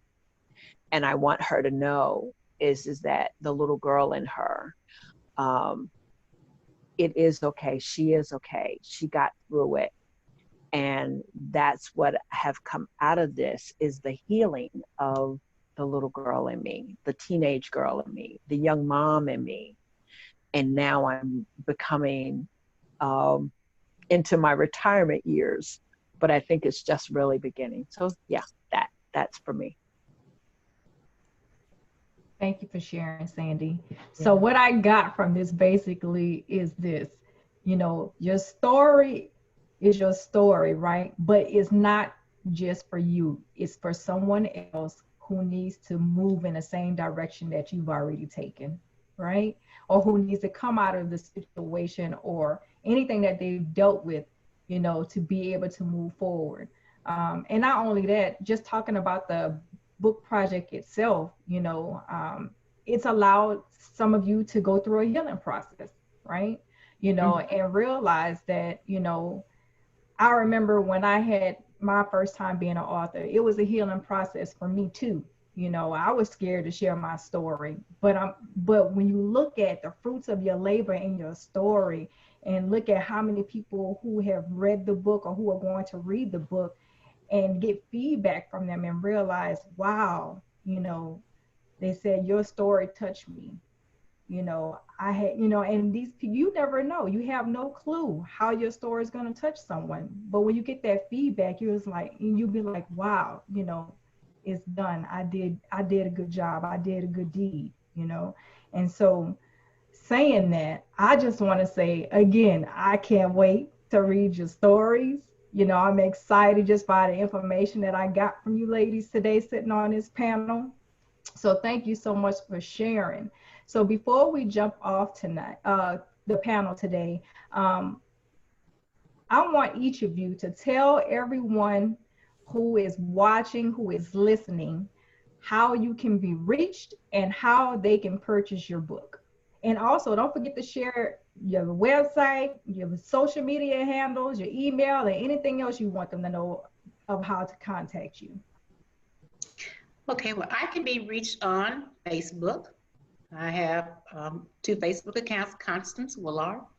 I can also be reached on Instagram at Anointed Educator. That's my Instagram name. I'm also on LinkedIn, and I can be reached there as well. And I'm sorry, Sheila. Go ahead. I'm all over the place. I'm on Facebook, Sheila Farr, and then also Gulf Coast Training and Education Services. Our website is Gulf Coast, Train the Gulf Coast. Sorry, let me try to say that again. TrainTheGulfCoast.com. You can find me there. I'm on LinkedIn, and I also have a blog. It's called Thankful and Blessed 365. So thankfulandblessed365.com. And that's just an inspirational blog that I do bi-weekly. So you can catch me there too. The books are available on all my websites and our Facebook pages as well. Okay. You can catch me, Sandy Sanders, on Facebook. You can also get me on Instagram. My website is www.coffeeconversationswithsandy, and also my email. So you can find me on my Coffee Conversation with Sandy and Friends on Facebook, and also my personal page as well. Thank you, ladies, for sharing your information. Again, I want to say thank you so much for sharing everything that you had in your heart to share today. I appreciate you for being a panelist today as well, and continue to be those trailblazers who will be leading in the world, sharing your story, doing the great things that you do, hopefully inspiring someone around you. And also, I appreciate you from my heart just for you just being here. I've learned something today that I did not know before I did this panel with you all today. So again, I look forward to meeting all of you again soon. And thank you so much. Trailblazers who lead, guess what? Best-selling authors right here. Thank you all so much for joining us and tuning in with us, and be blessed. Bye-bye. Wow. I hope you enjoyed that discussion as I had with the Trailblazers. Working with those ladies have been amazing for the last several months. I hope you enjoyed and learned something from some of the things that they have shared during the panel discussion as well. I am so looking forward to you getting your copy of the book, Trailblazers Who Lead, where there are 29 of us who are led by none other than Gloria Mayfield Banks, Dr. Cheryl Wood, and Teresa Raw Brown, and many other women that share their story in the book. So I am, of course, as usual, I'm always talking about how to create a profitable event. And I'm going to definitely tell you and give you some tips on that. So as I get ready to share on that, I want you to hit that share button right now, because when I share tips on this, I always drop a few extra nuggets in there so that you can actually start your own profitable event. And it doesn't matter if it's in person or virtually. And right now, virtual is the way you want to go. So hit the share button, start a watch party, and get your pen and paper, because I'm going to drop a few little nuggets on you on how to create a profitable event. And I'm going to share with you one of my first steps, a part of my first steps, making your plan. How to create a profitable event.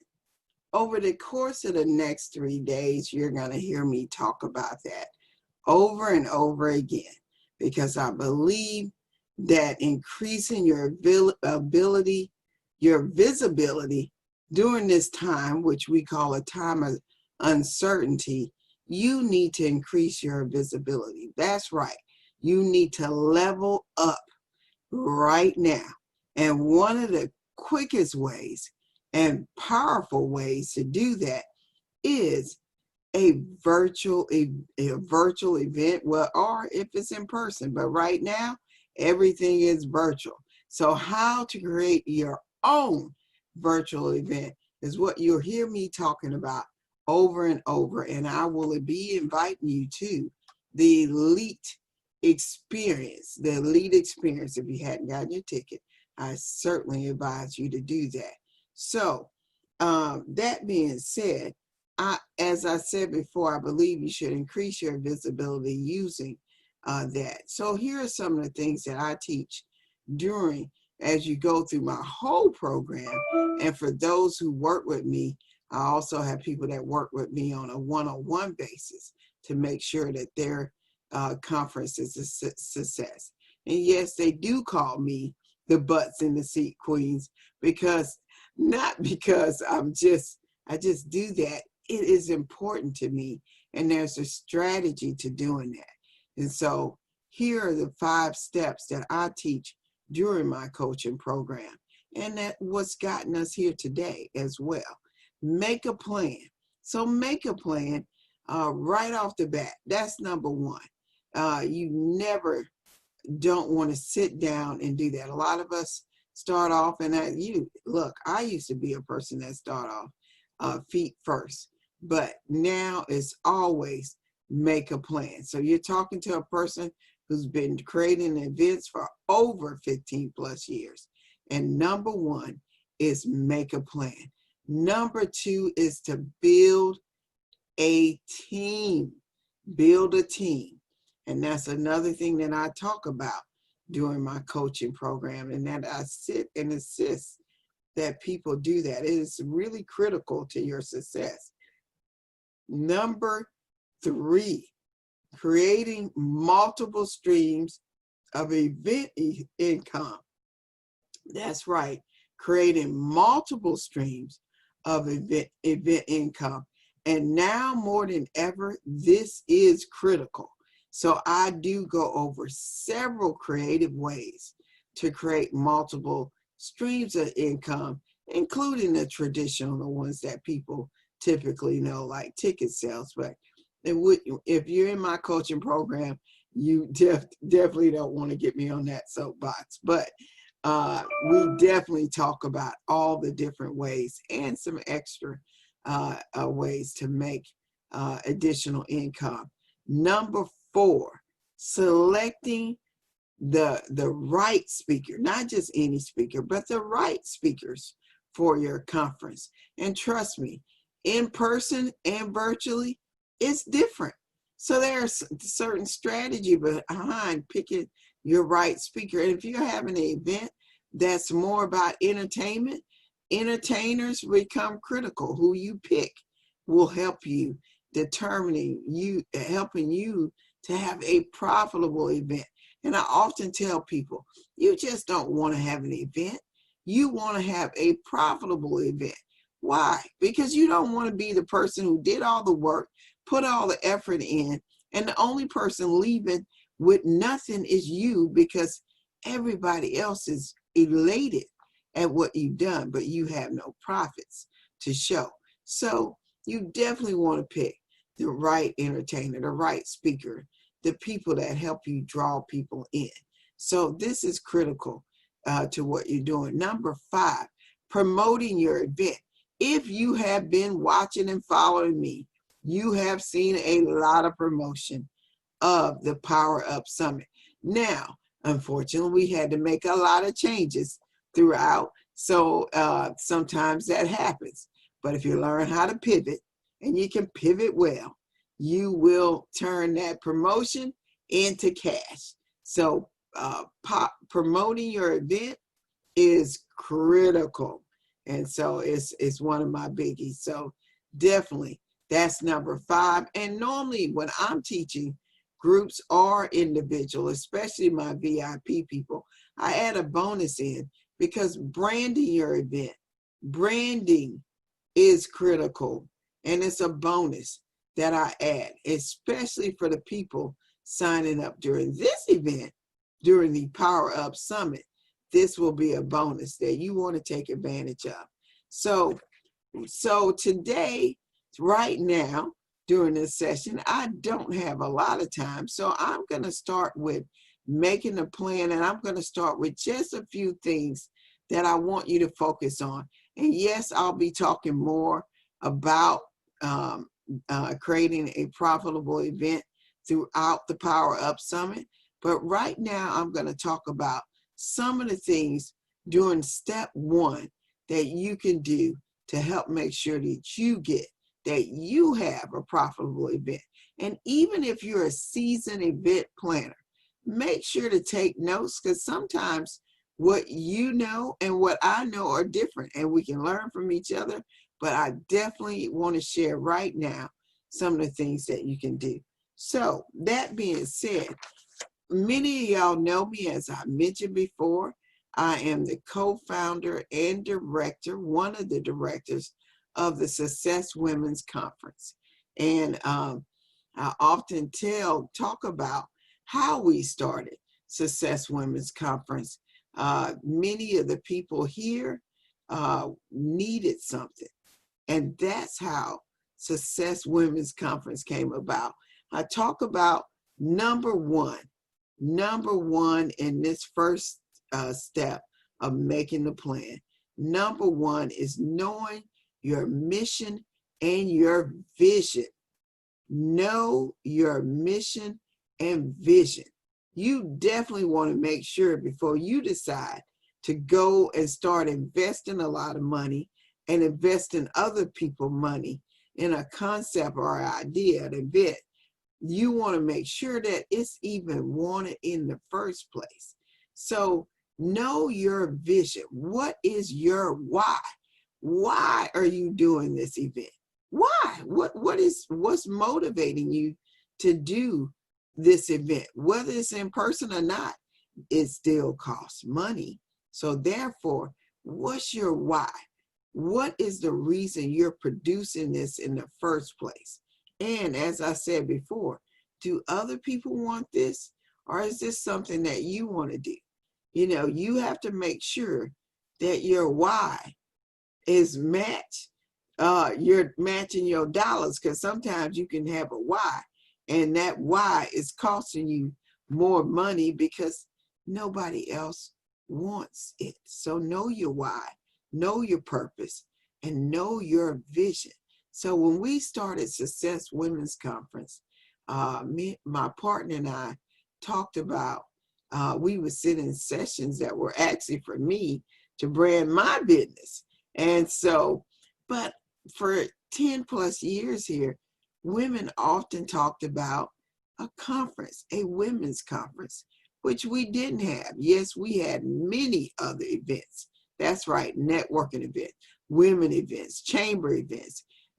We're loaded down outside of COVID. We're loaded down with events. So events after events. So women were not feeling fed. That's right.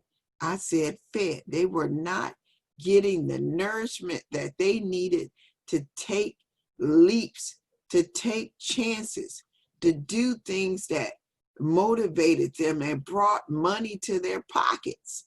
You know, yes, they might have had a job or two, who knows, but it wasn't enough. And so many of them were like, I don't have time to take off and travel to another state. We need a women's conference here. I've even sat in on women's conference meetings where we were planning a conference that never happened. So my partner and I were sitting there as friends, and I often talk about this in relationship building too, because one of the things when you're building something, you want to make sure that that person that you're connected to has the same type of integrity or drive and intention as you. So this is so we started off taking our relationship and turning it into a business, and thus comes Success Women's Conference. We started off with just an idea. We looked at each other and we said, hey, you know, everybody's talking about doing a conference. And then we looked at each other and said, okay, why don't we just do it? That's right. Just like Nike said, why don't we just do it? And we did. And guess what? The women were ready. Over 540 people on the Gulf Coast. And the Gulf Coast isn't a DC or a Atlanta or a San Francisco area. Over 540 women the first year. I think we had to cut off the ticket sales that year. But anyway, over 540 women attended that event. And so that being said, we have now taken that conference and grown it to over 1,000 plus people. We've had speakers like Dr. Yana Van Zant, Lisa Nichols, that's right, motivational international speaker Lisa Nichols. Robin Roberts of Good Morning America. Gloria Mayfield Banks, that's right, #1 saleswoman in the world, was at our conference last year. Deborah Garner, Dr. Cheryl Woods, who came in and turned the conference upside down. Many women were inspired to do different things. But from that, we knew going in what made our conference such a success is that we knew our mission and vision. We knew our mission and vision. We knew that we wanted to inspire and empower women. We wanted to inspire them, to lift them up, to feel better. But then we wanted to empower them to do more. And we saw that at all of our conferences. Every year, new women saying, I've started my new business and all this stuff. But that's because we knew our vision. So you have to know your vision in order for you to achieve success, which success to me is always connected to money. So you have to make sure you know your vision, your why, your mission. You have to know that. And so number two is, sometimes it's about the looks, right? It's about the looks. What are your colors? What are your theme?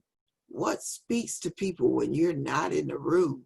Nobody knows anything about you, but they see your graphics, they see your information, and it speaks to them because either that color is popping off the page or your theme is speaking directly to them.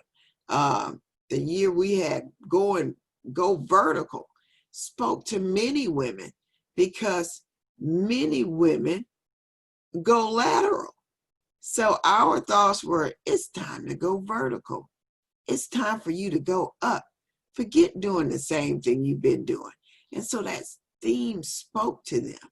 Just like this year, our theme is believe, because you need to believe. It speaks to people, and people can connect to that.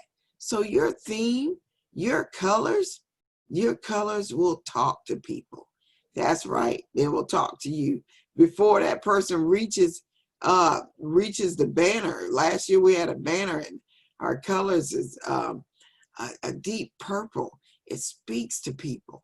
So know your colors, know your theme. This is all going back to branding, which is a bonus in my training. So you definitely want to know that, and definitely go back to knowing your mission. So if you don't know anything else, make sure you know those. So number three is a critical area in this particular step, because I feel like that if you don't know who your target market is, you'll be all over the place and you'll miss the mark and you'll leave lots of money on the table. So who's your target? Who is your target? And a lot of times it follows right behind your why, because they connect to each other. So who is your target? Are you targeting women, men, or both? And always at the end of that, why are you doing that? Secondly, what's the age group that you're looking at? And why are you looking at that age group? Are you looking at millennials? Are you looking at people that are my age, a little older than 50, right? So are you looking for the young, the middle, or are you looking for people a little older? So with success, we kind of cover a few age groups, because we know that young people need this just as much as people that are a little more seasoned need it as well, because we have women from all walks that participate in success. People that are transitioning in their careers, people that are starting their own business, You know, those things matter. And why would you pick somebody 55 versus 30? You're right. So just think about this. A person who's 55 definitely has disposable income, right? They're at a comfortable place. Most of the time, 55, 60, their children are now grown. Most of the time, they've even finished college. If they hadn't, they're close to finishing college. They're certainly not spending as much money as they do when their children are younger, so to speak, as 5 and 10-year-olds.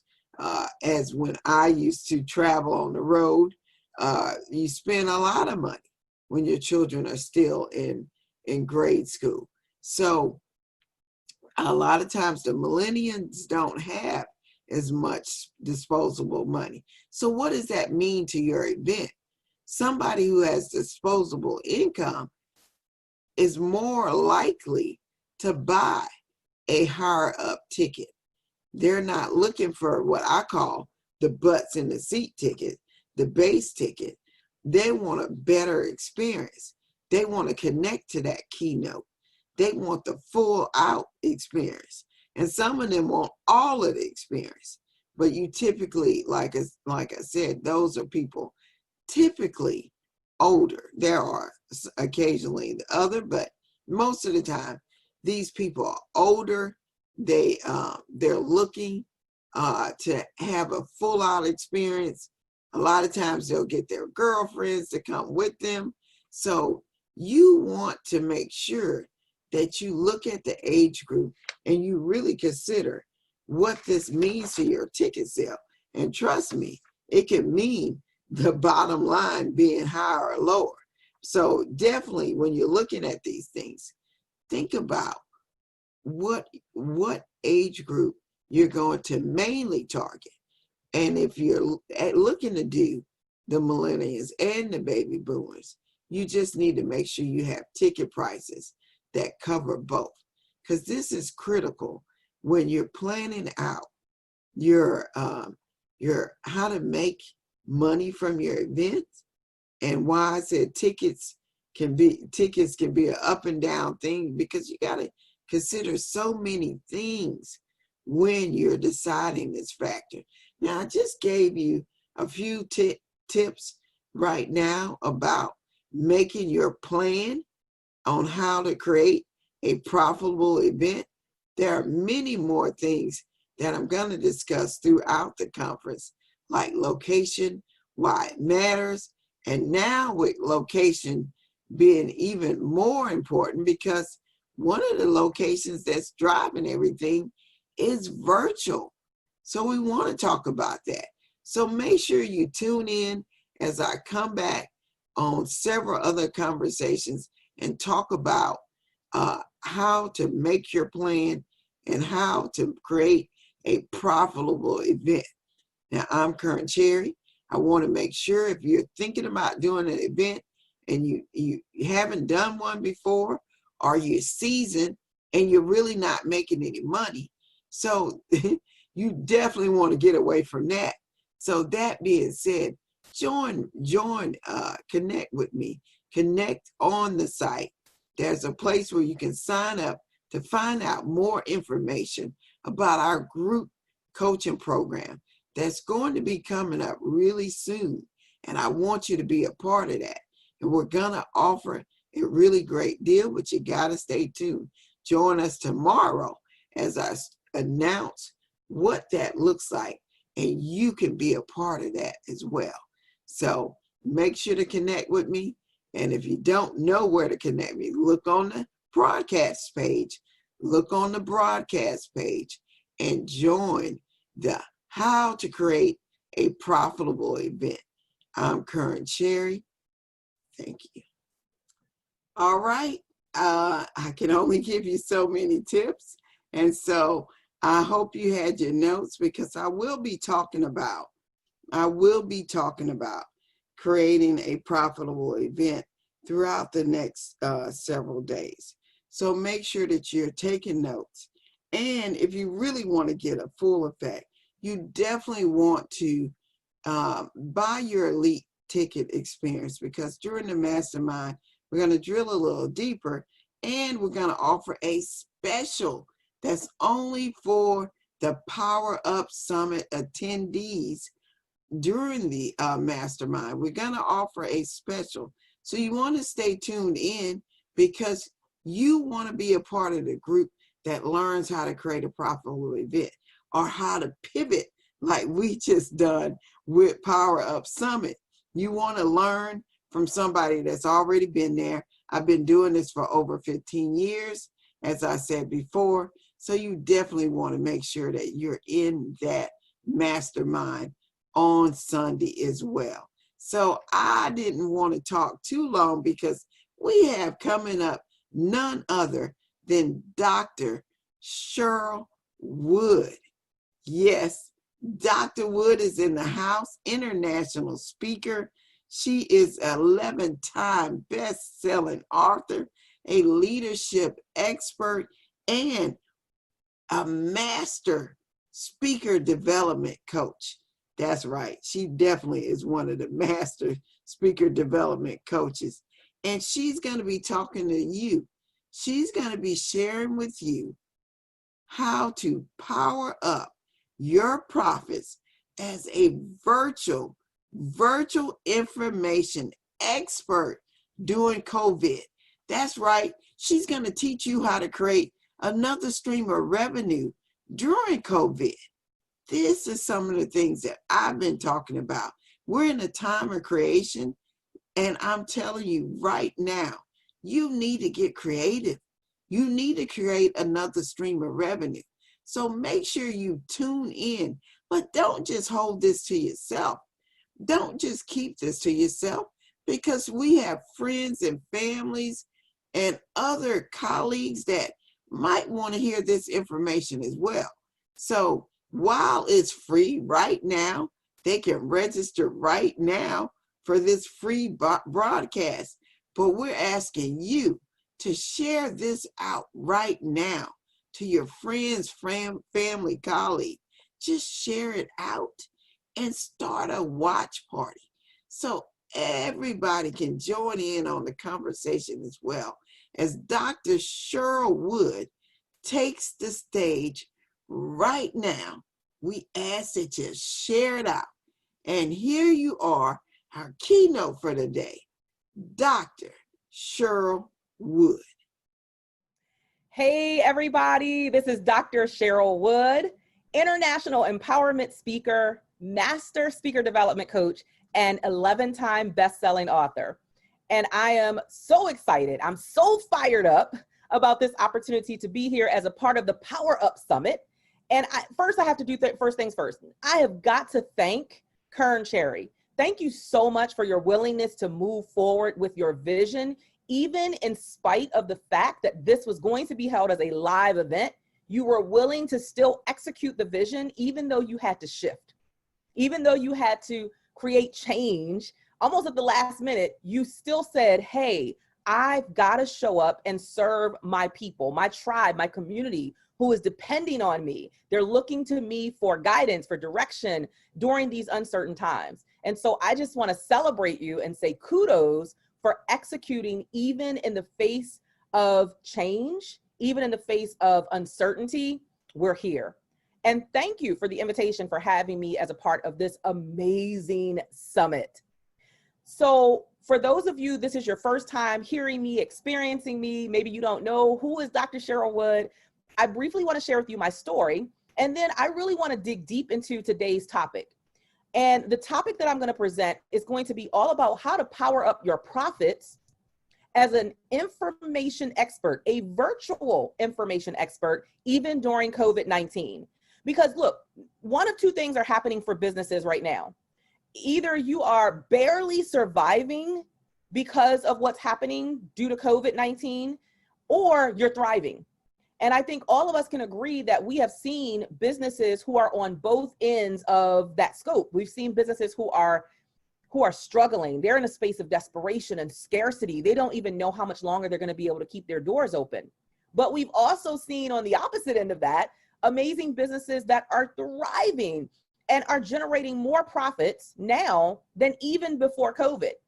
So the question is, what's the difference between the two groups? What is it that I can do that will allow me to be on this side that is thriving and increasing profits, even in the midst of a pandemic? That's what I want to share with you today. Some of the tools that I've even personally implemented in my own business so that I can thrive, not just survive. But first, let me give you a little bit about my backstory, because I want you to understand why I'm so passionate as a part of this, being a part of this platform, why I'm so passionate about teaching other individuals how to become virtual information experts so that they can monetize what they already know. So for me, my journey started about 11 years ago, back in 2009. At the time, I was still working a full-time corporate job. I was a legal secretary by trade. I did that because that's what I knew how to do. I was good at it, and I got paid decent money. As a legal secretary, I was working in the nation's capital for law firms, and typically my starting salary was about $75,000.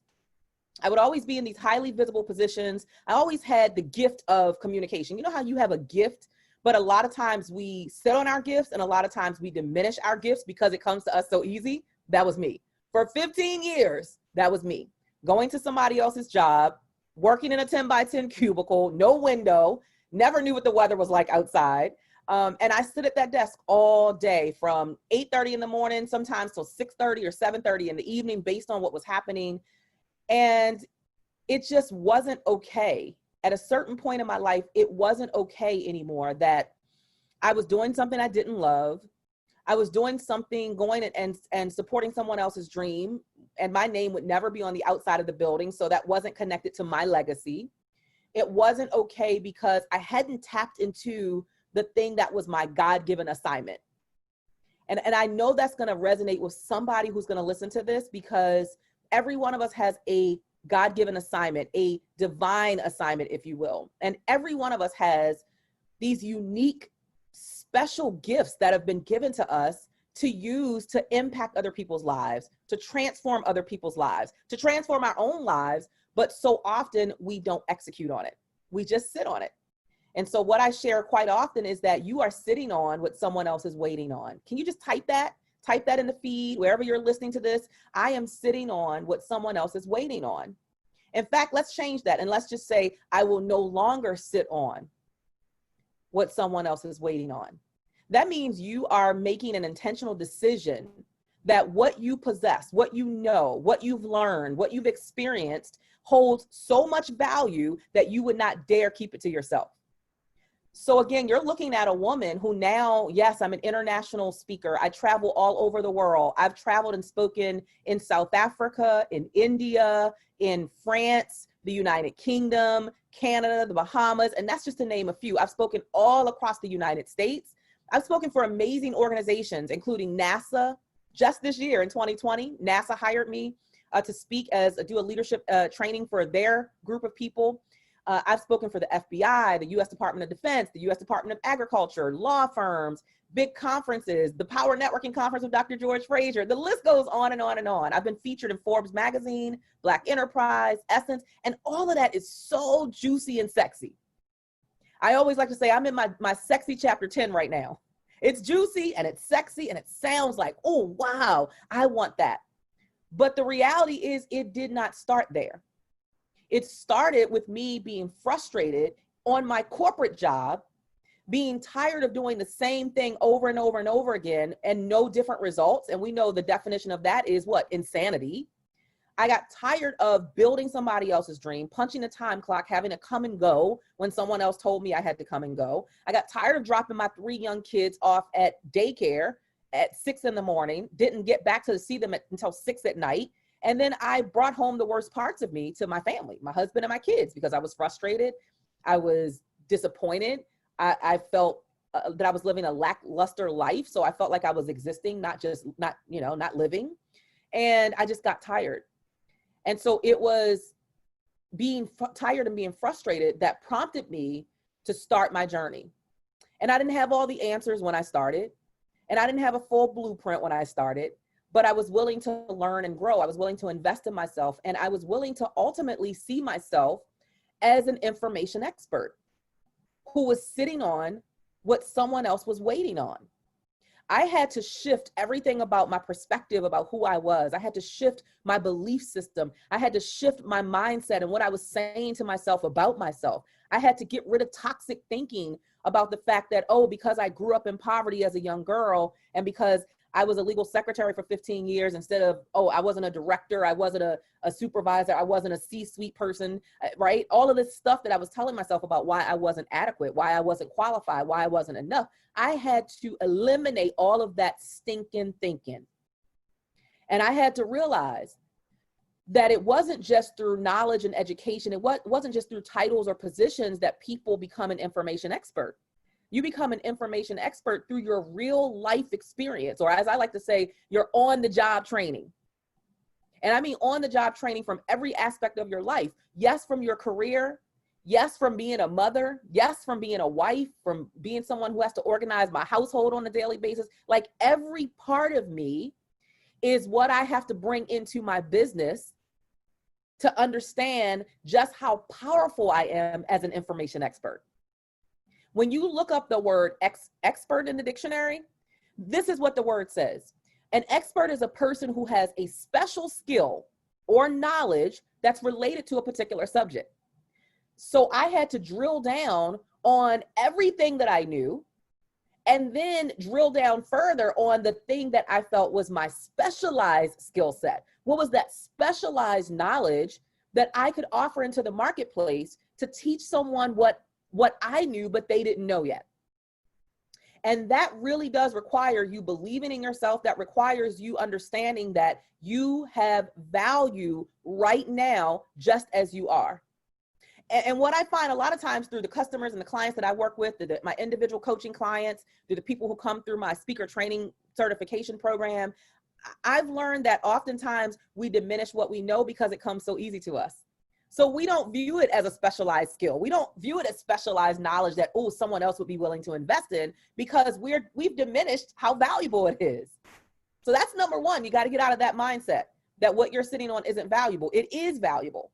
Even at its most fundamental, basic place, like the most basic information that you have is still of high value to someone who doesn't know what you know.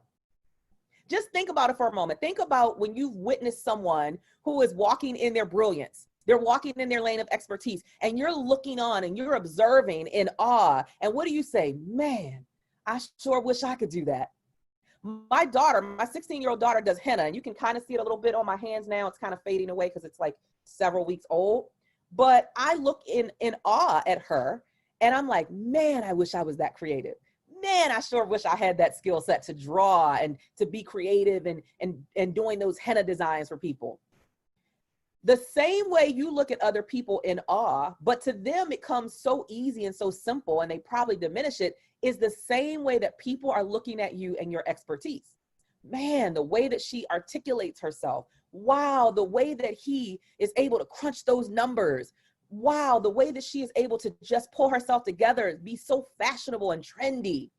There's someone who is looking at you and wishing they knew how to do what you do.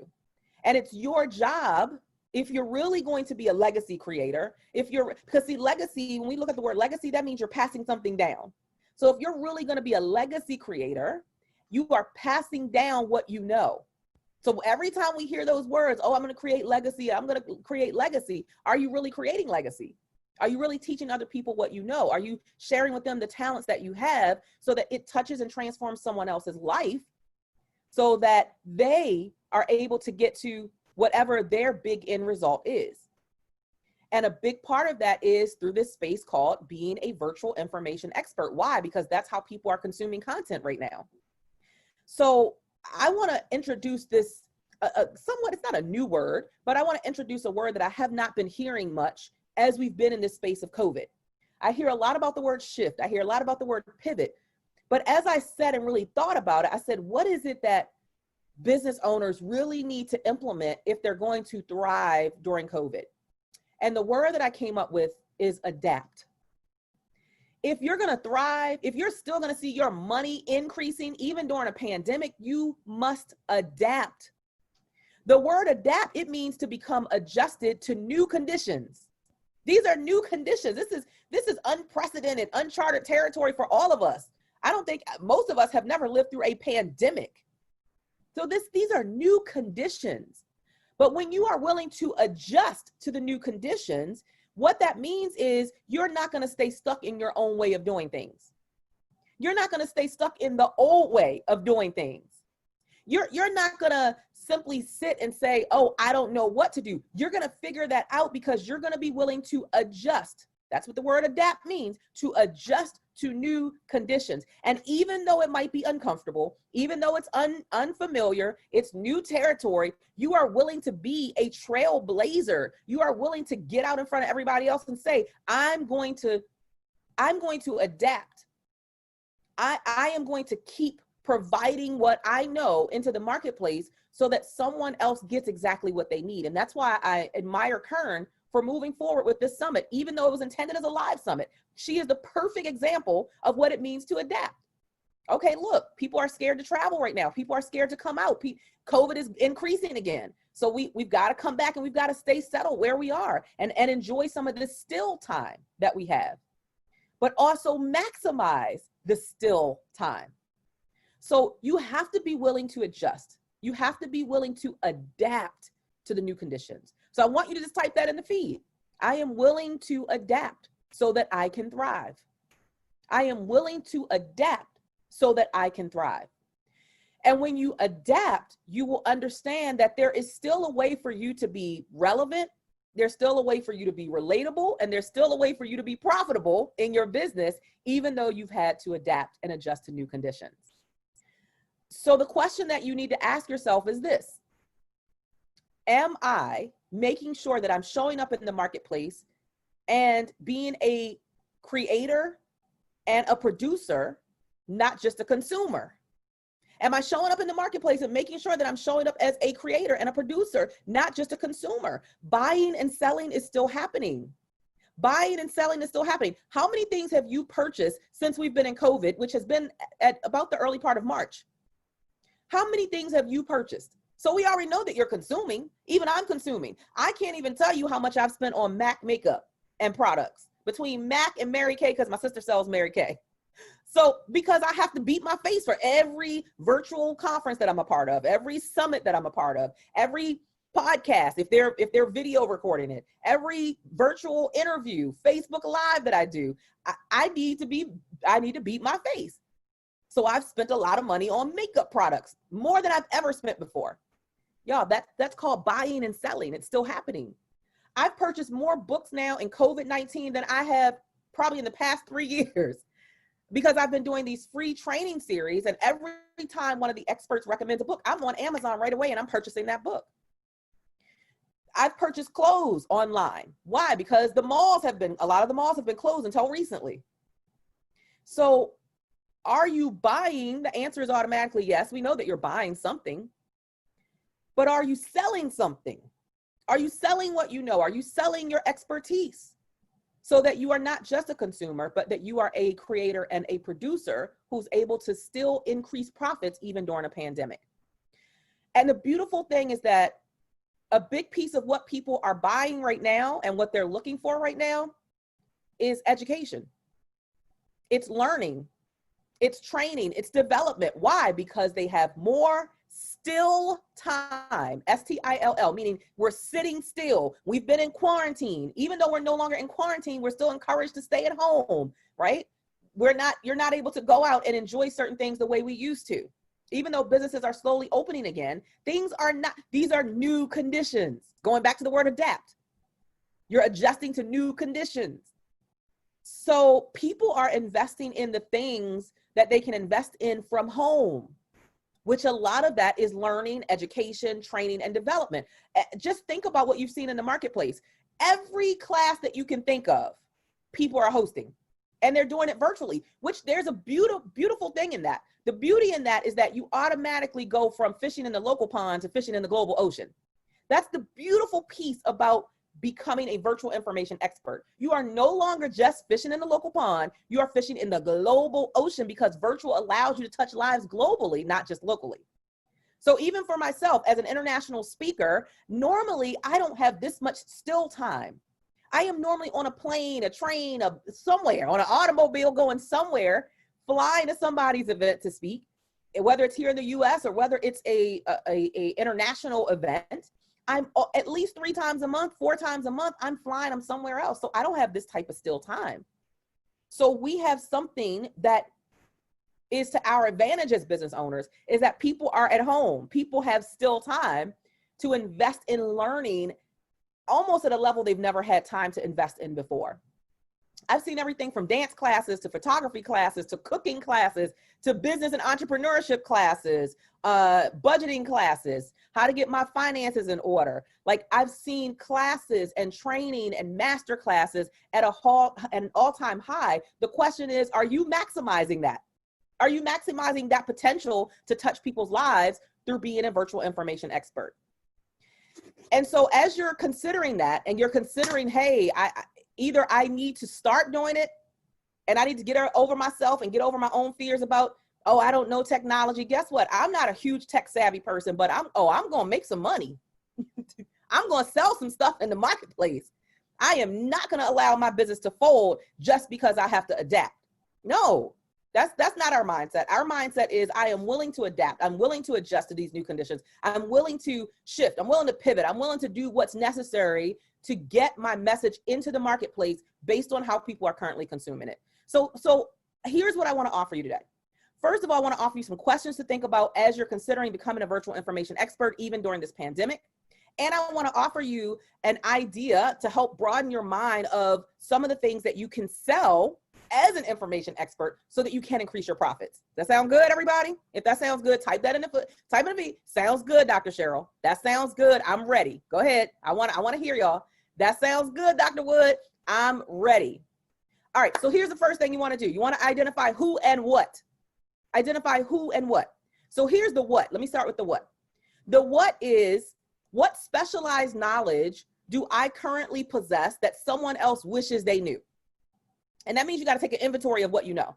Like sit down and literally, almost if you had a brick and mortar store and you had to take your inventory, you need to take inventory and categorize everything that you know that is a specialized knowledge that someone else wishes they knew. That means don't discount anything that you know. Don't discount anything that you've learned through real life experience, through opportunities that you've had, through books that you've read, through people you've been connected to. Count all of it. Here's number 2. What special skill set or talent do I possess that other people wish they possess, that I can teach them how to develop? What special skill set or talent do I possess that I can teach others how to develop that skill set or that talent? Number 3, what success have I achieved that other people are looking on and wishing they could achieve this level of success? So maybe it's a certain amount of money that you're generating. Maybe you went from $0 in your business to now you're generating 6 figures or multiple 6 figures or even 7 figures. And now you can teach someone else how to achieve that. Maybe for myself, I could say, hey, I went from a broke speaker to a speaker who's been able to generate multiple 6 figures in my own speaking and coaching practice. I was able to walk away from my full-time corporate job and become a full-time entrepreneur, and my business is thriving. My business is highly profitable, and it's continuing to thrive even in a pandemic. Well, maybe someone else wants to know that, and I can teach that. And here's number 4. What process or system have I mastered that I can teach someone else how to master? That's the what. So you're talking about specialized knowledge. You're talking about a special skill set or talent. You're talking about a certain level of success that you've achieved that someone else might want to know. How do I achieve that level of success? Or even a process or a system that you've mastered that now someone else can learn from you. Okay, that's the what. Think about those things. Really give yourself permission to dig deep and take inventory of what you know, what you're sitting on that someone else will be willing to learn and to invest in. And here's who. The who that you want to think about is who is looking for this information right now. And I mean right now. Number 2, who has a sense of urgency about getting their hands on this information right now. So not only are they looking for it, they're not just interested in it, they're committed to it, and they have a sense of urgency about it because there's a certain pain that they're currently in that they want a solution to. They like, I'm tired of being in pain, I'm tired of this thing. And when people are in true pain, that's when they step up and they take action. So who is that? Who's looking for that? Who's in so much pain right now that they want the solution now? There's a sense of urgency, not, oh, I'll get to it next year. Oh, when situations get better, I'll get to it. That's not who you're looking for. You're looking for people who have a sense of urgency. So who has a sense of urgency? And number three, who has the ability to invest in it right now? Those are the three core things you always want to ask as a virtual information expert. Who's looking for it? Who has a sense of urgency about getting the solution right now? And who has the ability to invest in it right now? Critical that you look at those things. And you can go back and you can look at where are people who are interested in what I offer? Where are they coming from? Where am I generating the interest from? Is it a certain lead magnet that I created? Is it because I cross-promoted with someone else? Is it because I did a free series? Is it because I ran a Facebook ad? Like who are they and where are they coming from? That's important. Every time that you get a client, you need to ask them, how did you find out about me? Who referred you? Or how did you get a hold of my information? Did you find me on Instagram? Did you connect with me through LinkedIn? It is always important. It is always important that you get as much information as possible so that you can rinse and repeat whatever the process is of how that person got to you. All right. So that's the identifying the who and the what. And then once you know who it is, and once you know what you want to teach them, then you got to ask yourself the most poignant question, which is, am I speaking their language so that they can easily find me? Am I speaking their language so that they can easily find me? And then taking everything that you have, that you know, and turning it into how-to content. How do I master this thing? How do I become a specialist in this? How do I go from point A to point B in this particular industry? Whatever the thing, how do I become a highly paid and highly booked and highly paid speaker? How do I budget my money during uncertain times and during a pandemic? How do I monitor my mindset when I'm in a space of uncertainty? How do I stay healthy and well and fit during a pandemic? There is so much knowledge that you're sitting on that somebody else is waiting on and willing to invest in. And let me just say this before I continue with the next set of questions. It's so critical that you take what you have and you introduce yourself in the marketplace as a trusted advisor, not a product pusher. Type that in the feed. I am a trusted advisor, not a product pusher. You're not forcing products on people. You're not, whether it's a digital product or not, you're not forcing things. We are in the business of persuasion, not coercion. Coercion is when you're trying to almost make people feel forced to do something. Oh, or they feel guilty if they don't do it. No, we're not in the coercion business. We're in the persuasion business. Persuasion is, hey, I know that you've been struggling with this thing. I know that you desire this result, and I know you've tried it 10 other ways, but now I want you to try it my way because I know my way is going to get you direct results. That's persuasion. It's through your languaging. So always show up as a trusted advisor, not a product pusher. I am a trusted advisor, not a product pusher. I want to see y'all typing that in the feed. I'm a trusted advisor, not a product pusher. When you are a trusted advisor, there's this energy that comes across that lets the person know, you know what, she or he has my best interest at heart. They are genuinely interested in my transformation. They are not just interested in just a quick sale. And that's how you want to show up in the marketplace. That's going to allow your profits to increase. So when you have identified what information you're going to share, the what, right? What's the specialized skill, the knowledge, the content, the thing that you've mastered, the system, the process, whatever it is, the success that you've achieved. Once you've identified that, and now you're turning it into that how-to content that you're going to sell, I'm going to give you 9 questions that you need to ask yourself as you're preparing that information. Again, you're an information expert. And right now you're going to be a virtual information expert because that's how people are consuming content. All right, here we go. Number 1, does this information have a big promise connected to it? And what is that big promise? Does this information that I'm sharing, does it have a big promise connected to it? And if so, what is that big promise? Number 2, does the information that I'm going to share contain quality content and substance that's going to add great value to my customers? Does it contain quality content and substance that's going to add great value to my customers? Number 3, is the information that I'm going to share, is it timely, is it relevant, and is it relatable to what people want right now? I don't care what they wanted 6 months ago. That's not relevant right now. Remember, we're adapting, which means to adjust to new conditions. So you've got to adjust. You've got to adjust in your business and make sure that sometimes it's just a little tweak that you need to make it relevant for what's happening right now. So I'll give myself as a quick example. So typically I am teaching entrepreneurs how to unleash the power of their voice and how to unleash the power of their story and to get on stages and create wow experiences that move people into action so that they can have an increased level of transformation.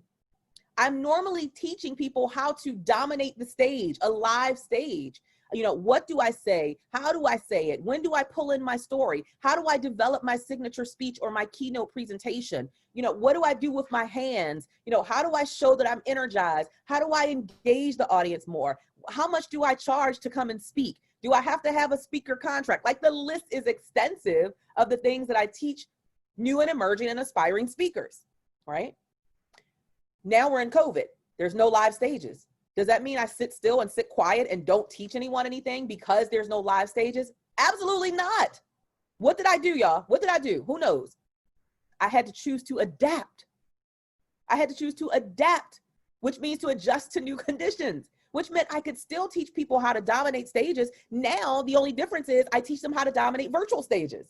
How do you show up still with great energy if it's a pre-recording and you really don't have a live audience there? How do you still keep your energy high and maintain that momentum so that people can be excited and energized about what you're teaching?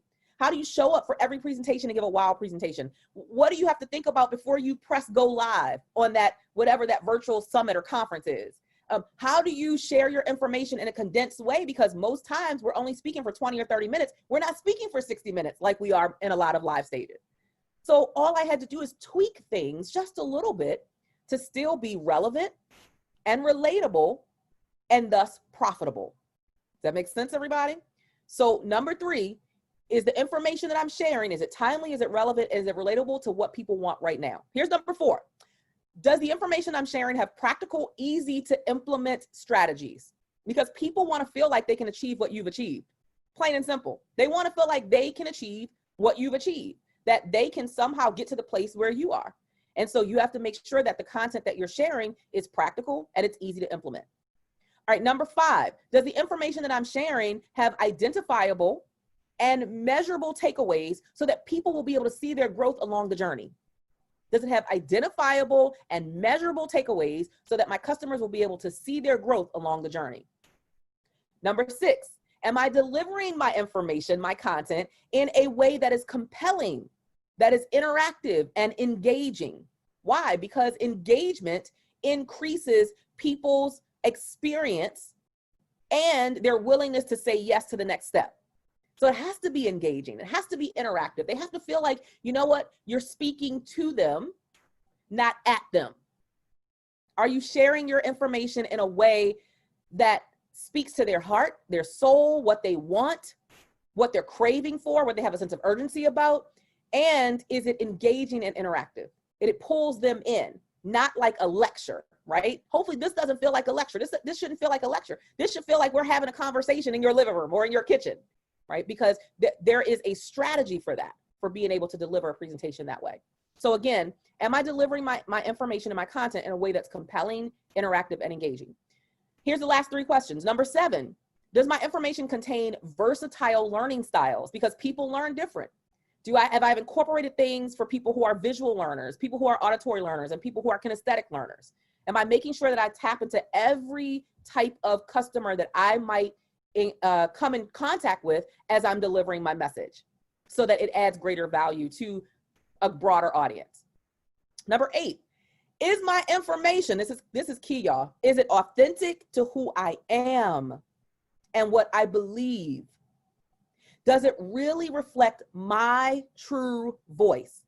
Meaning, don't show up sounding like, walking like, talking like anybody else. Just show up as the authentic you. You are enough, you are capable, and you are worthy just as you are.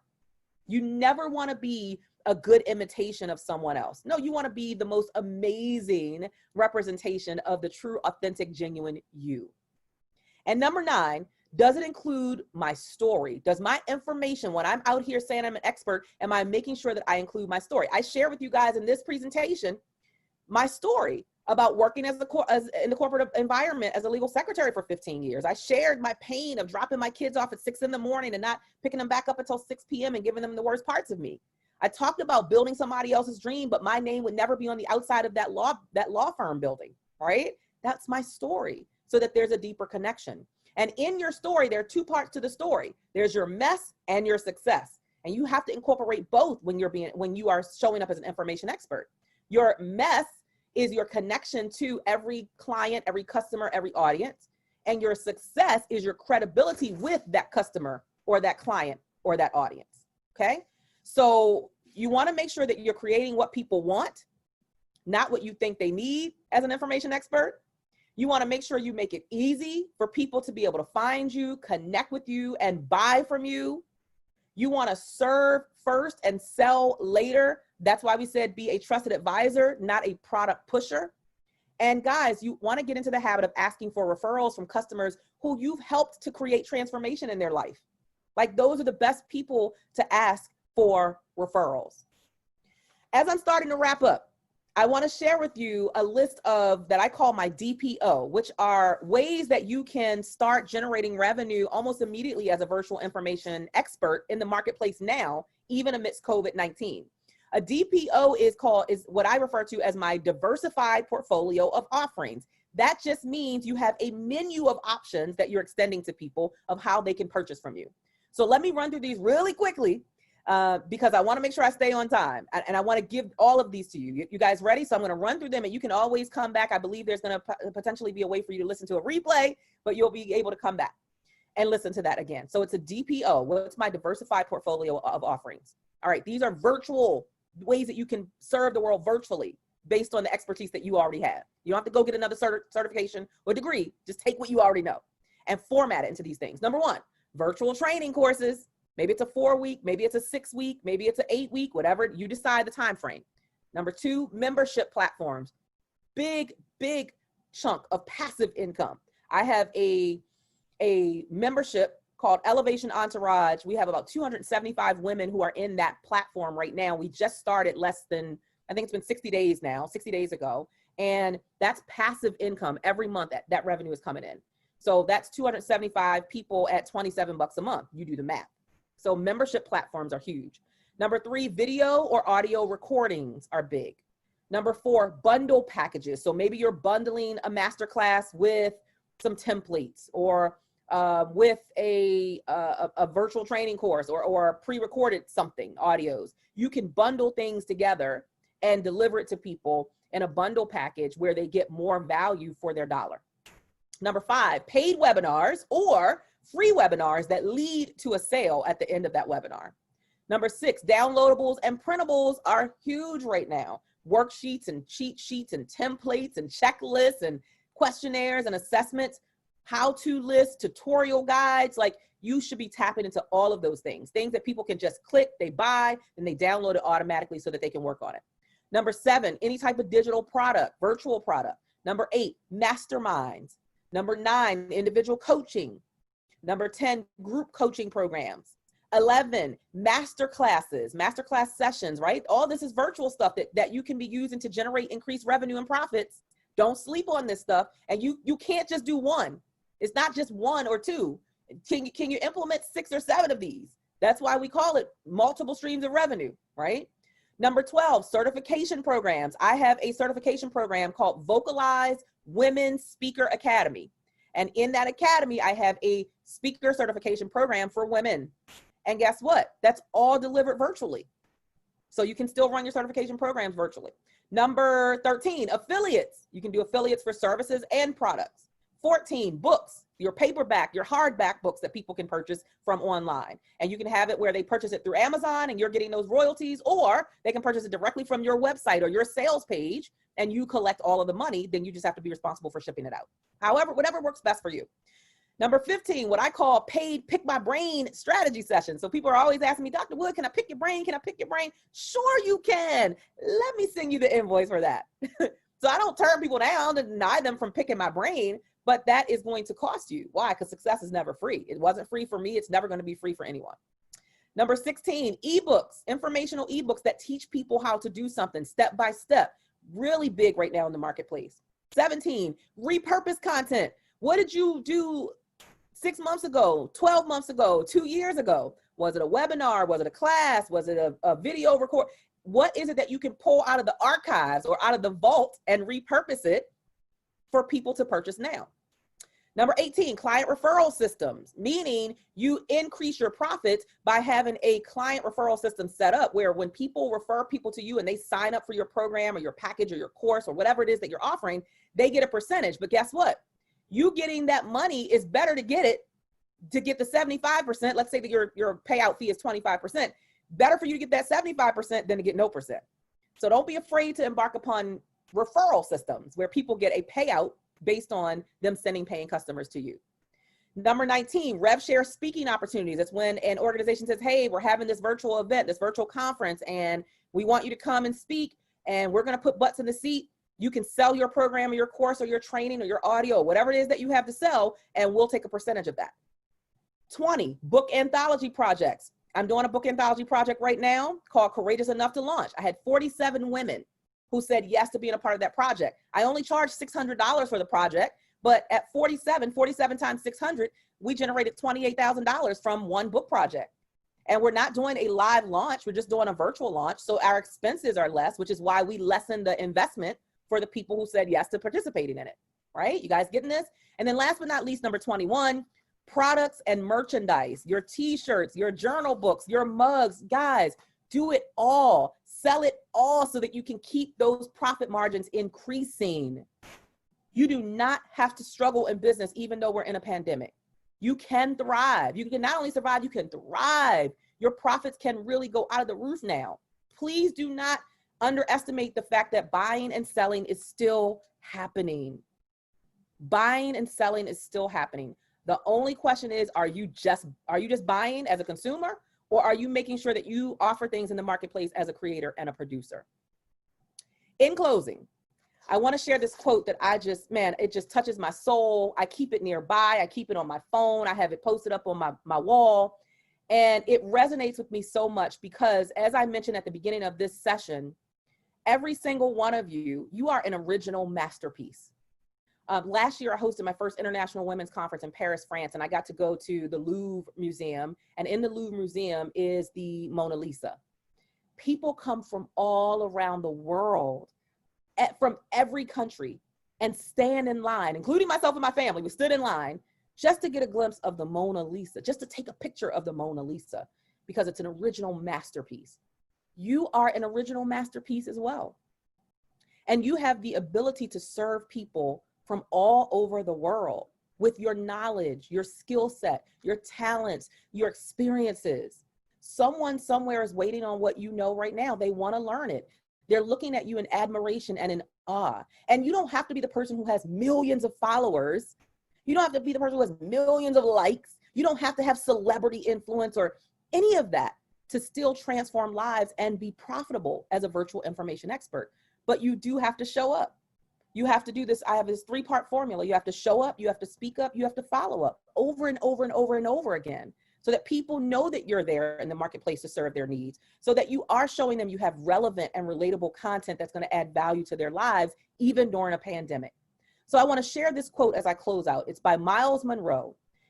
And the quote, and I'm sure you've heard it before, but as I'm sharing it, I want you to think about it a little bit differently. When we hear this quote, a lot of times we think about it in terms of ourself and what we haven't executed, what we haven't put out into the marketplace yet. We haven't written that book yet, or we haven't started that company yet, or we haven't done whatever the thing is yet. But I want you to hear it with different ears this time. I want you to think of it in terms of what you're holding someone else back from because you're not showing up. Whew, that gives me goosebumps. The quote says this by Miles Monroe: "The wealthiest place in the world is not the gold mines of South America or the oil fields of Iraq or Iran. They are not the diamond mines of South Africa or the banks of the world. The wealthiest place on the planet is just down the road. It is the cemetery. There lie buried companies that were never started, inventions that were never made, best-selling books that were never written, and masterpieces that were never painted. In the cemetery is buried the greatest treasure of untapped potential." So I want you to let that sink in. And I want you to realize that you are indeed someone's answer. You have the prescription to someone's pain. You have the blueprint to help someone tap into their untapped potential. You have the remedy for somebody's deep desire to become the best version of themselves. The question simply is, will you use it? Will you stand in and walk in your position as a valued information expert who transforms other people's lives? Will you be the information expert who shows up in the virtual marketplace and helps that person write that book, helps that person get healthy and fit and well, helps that person learn how to express themselves through communication, teaches someone how to become an amazing orator or speaker who is able to touch lives? Whatever the thing is that is your lane of expertise, you are an original masterpiece, and somebody else's life will be forever transformed the moment you show up.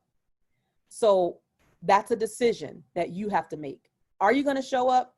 Are you going to view yourself as an information expert? Are you going to be willing to adapt, meaning to adjust even in face of these new conditions? Or are you just going to quarantine? Self-quarantine and not share what you know, and keep the prescriptions that you have for people's pain all to yourself. I dare you to show up for somebody else. I dare you to stay consistent. I dare you to come to the front of the room and be visible, even in times of uncertainty, because people need what you know now more than ever before. You are enough, you are worthy, and you are capable just as you are. Believe it, let it resonate, and get out into the world and transform lives, even in this virtual marketplace that we're currently in. Again, I am Dr. Cheryl Wood. Thank you for your time. Thank you for saying yes to investing in you as a part of this amazing Power Up Summit. Thank you, Kern Cherry. For those of you who want to stay connected with me, you can connect with me all across social media at Cheryl Empowers. That has an S on the end, y'all. At Cheryl Empowers. I hang out on Instagram and LinkedIn and Facebook and Twitter, like pretty much every social media platform. You can find me at Cheryl Empowers. And I actually have a free gift that you can go and grab on my website at CherylEmpowers.com. Again, that has an S on the end, y'all. www.CherylEmpowers.com. That's CherylEmpowers, CherylEmpowers.com. If you go there and you enter in your name and your email, you will see this beautiful free downloadable gift that I'm offering, which is my signature story template, because you are sitting on a powerful story that somebody else is waiting on. And that story becomes your connection to close more sales. So every one of us has to know what is our signature story that's going to be our deepest connection with the people that we're called to serve. That template is going to help you get started. So go to CherylEmpowers.com and grab your free signature story template so that you can start making greater impact and transformation in the world. Again, thank you. Stay motivated, stay empowered, stay powered up, and stay on your journey. The world needs you.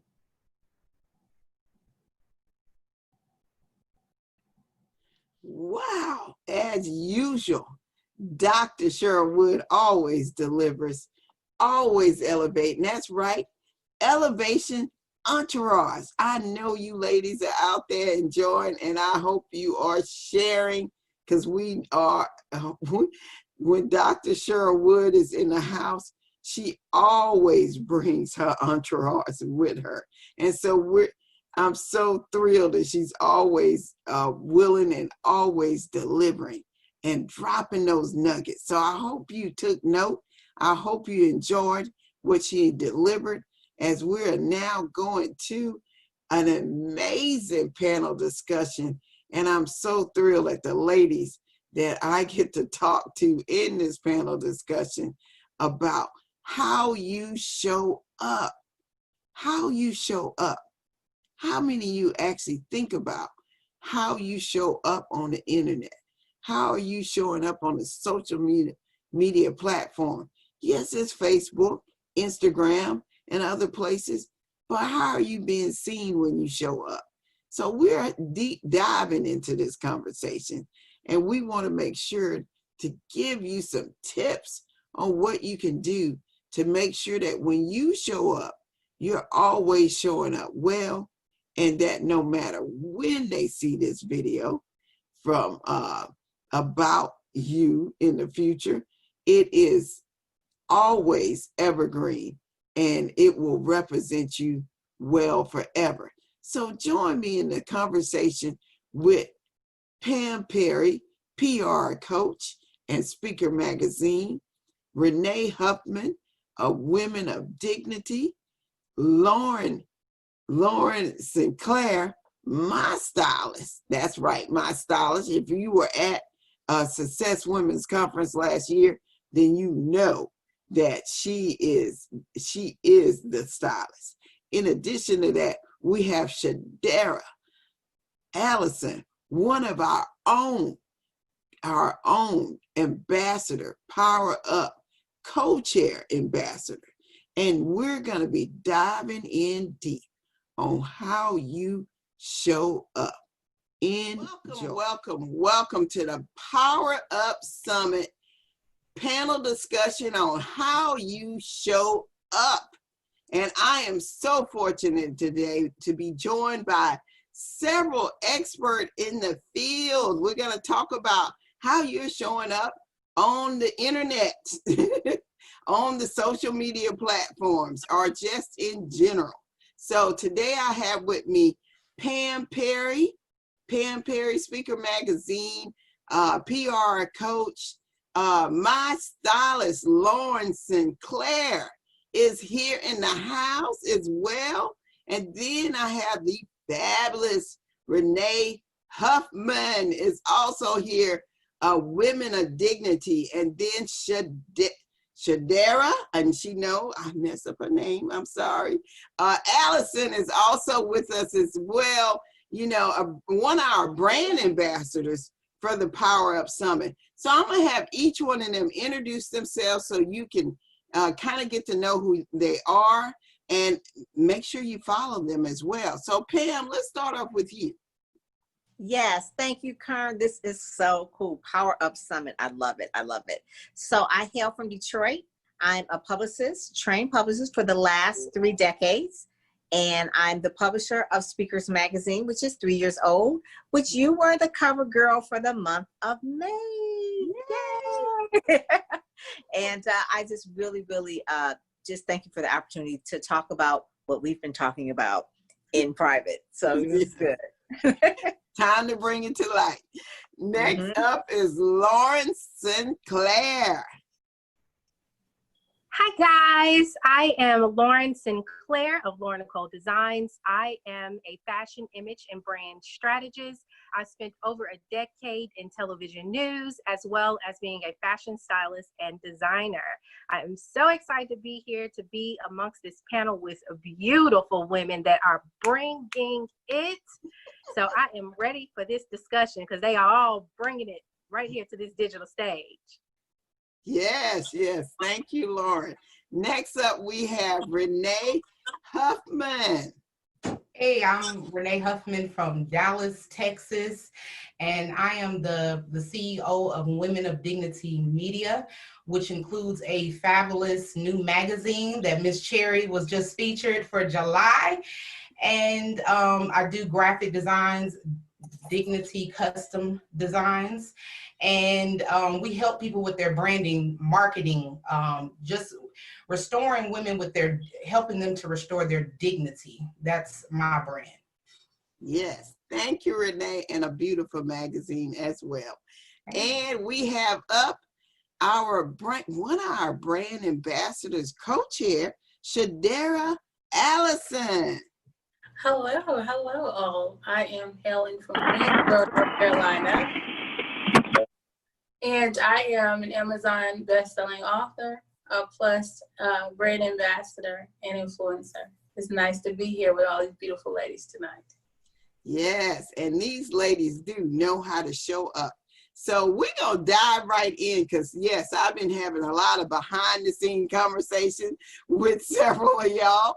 And so we're going to dig deep, and we're just going to jump right in to one of our first questions, which is why? What do y'all consider what's important about showing up well? I want to ask you, what does that mean to you? So Pam, when I ask you that question, what do you think about? What should people be thinking about showing up on the internet? And why is it important? Well, one of the main things, Karen, when they show up, they should make sure that they have the basic necessities so that you have good lighting and that you have what I call like a brand shot. So a brand shot meaning that whatever you want to represent, that it's in that shot. So a lot of times I just saw a psychologist that was doing they were doing their live from their kitchen. If they were a chef, that would probably be good. But basically they were a psychologist and they were in their kitchen. It's like, what is that about? So it was distracting. It was off message. Also too, you want to make sure you have good lighting, that you're not too dark, that your lighting is crisp so people can see that. Typically you want lighting in front of you, because if it's behind you, you'll have that backlighting. So you want to have good lighting. And what I always tell with ladies, the basic things that you want to have is that you want to make sure that you have eyebrows, eyelashes, and lips. Wow. The main thing that people look at is they look at your eyes. So you want to make sure you have good eyebrows, eyelashes, and you're speaking in your lips. That's the basics. You don't have to have the contouring, but just show up with a little bit more than a typical run to the grocery store, right? You want to show up as your best. Show up as your best. So Lauren, you and I talked about this as well.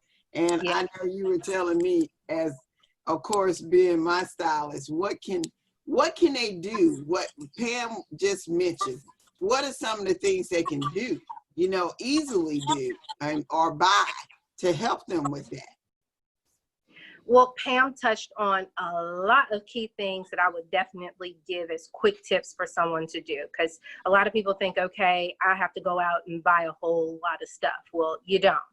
Now, my husband is a professional photographer. However, when we first, I did my first digital conference back in, I think it was late March. And I was like, babe, I need lighting. And he was like, well, all my lighting is packed up. So he went to the garage and he got a light that he uses when it's just a mechanic light. So when he's working in the garage, he can see. And then he got an umbrella, which is a photography umbrella, but you don't have to have a photography umbrella. Guess what else you can use? You can use a sheet, a white sheet, and you just want to diffuse the light so that it's not a hard light. So those are two things that you can just get: a light, even a flashlight. You can take your lamp and take the shade off of it and then put your white light to kind of just make it softer. There you go. And that way it will give you more of a smooth look. And then also, like right now, I'm not using my laptop camera. I'm actually using my phone camera.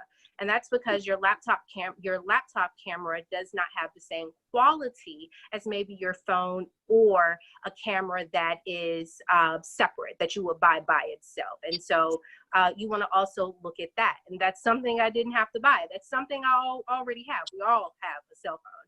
And so those are just two key things that you can do. And of course, when you're showing up, of course, like Pam said, a pop lip is everything. And I think almost all of us have on a pop lip this evening.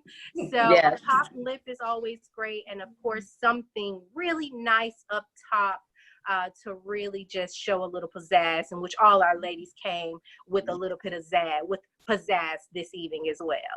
Okay. All right. I like that. So, Shadera, you are a brand ambassador and you do it very well. So what do you do? So for a lot of people, they're thinking, okay, what is a brand ambassador? Why would I want to be one? Why did you choose to be an ambassador for other people? And what do you do to help with that, to help show up well on the line? Talk about your part as a brand ambassador.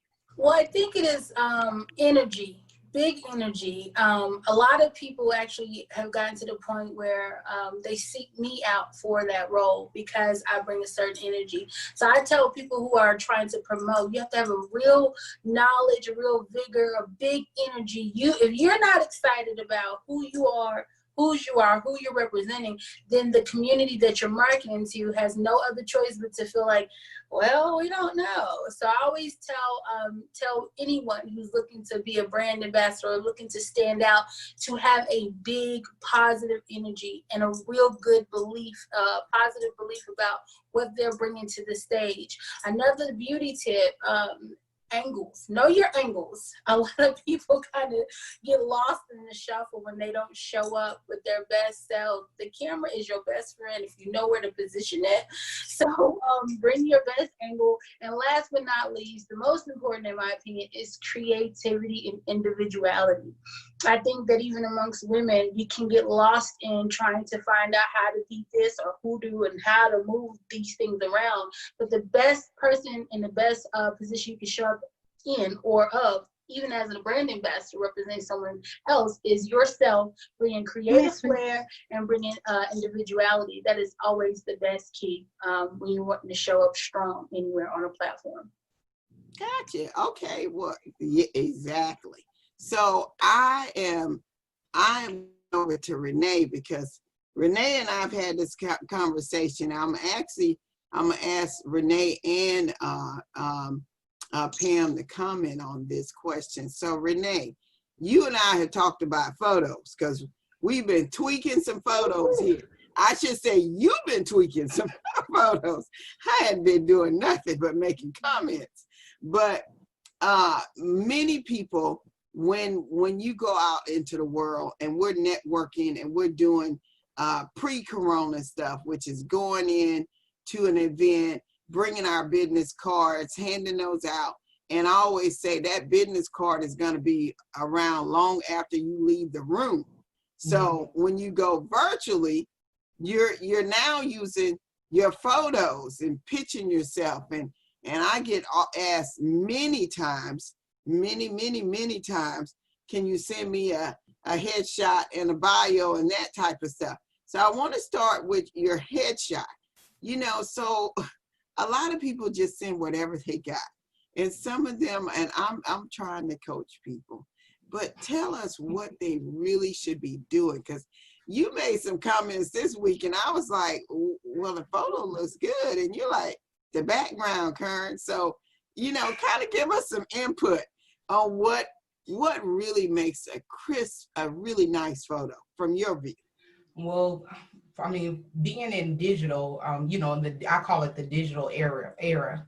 And it's so important because back, you know, so many years ago, or people may still say it, you know, location for business.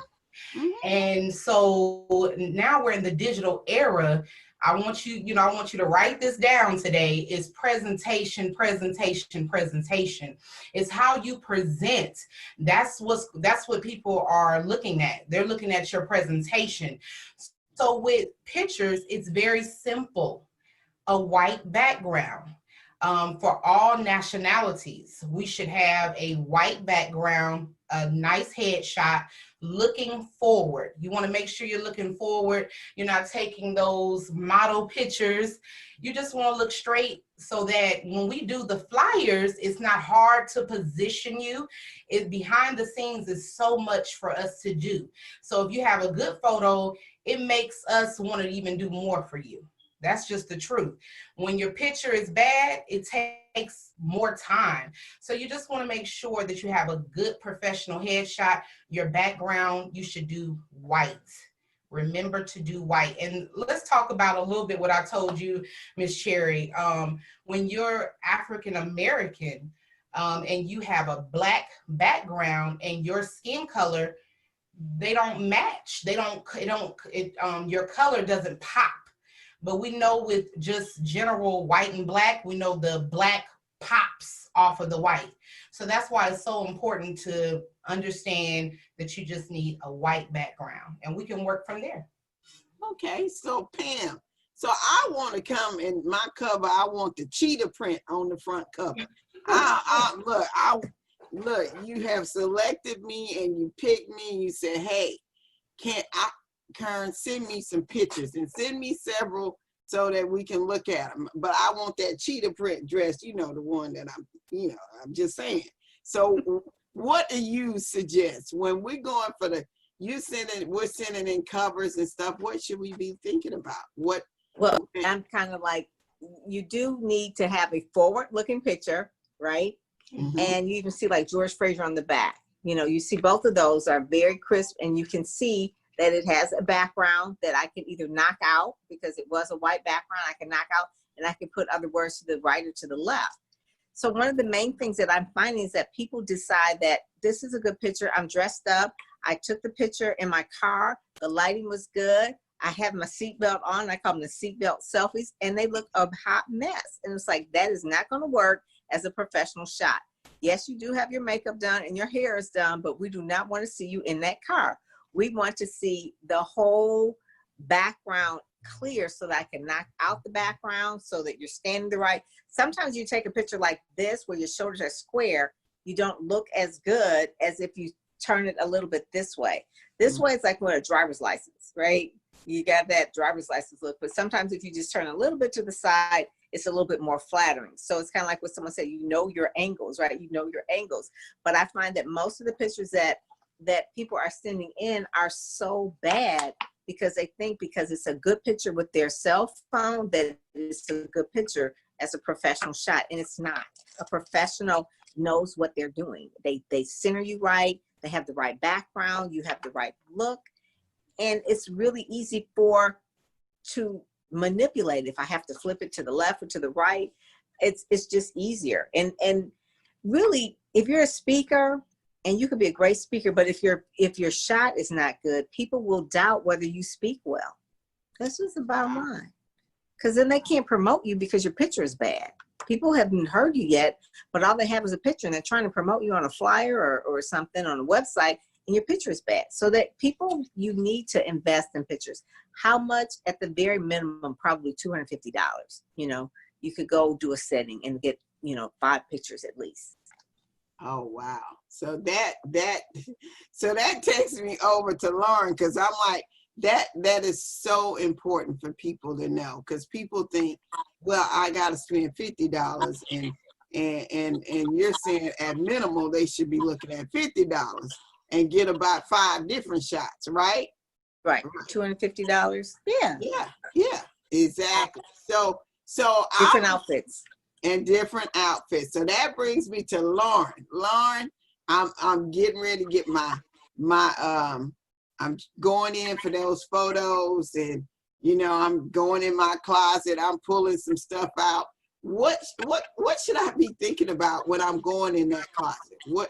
What's your suggestion? Because you are the fashion expert. Well, before you go into the closet, I need to know if you can afford a stylist first. So if you can get a stylist, that will be always my first set of directions. See a stylist. And the reason why is just like anything else, it is easier to see something from outside the box. Mm-hmm. So when I look at you, I'm looking at you from a different set of eyes. When I look at myself in the mirror, from when I work with a stylist myself, even I work with a stylist. So it just, you have a different set of eyes, especially for something like a photo shoot. Like I may use, I dress myself every day, but if I'm doing a photo shoot and I'm looking for a different look, something particular, then I may pull in a stylist to help me with that. And it's just nothing wrong with investing in that. Sometimes we get scared about the investment and if we'll see the return on it, but I guarantee you will see the return on it.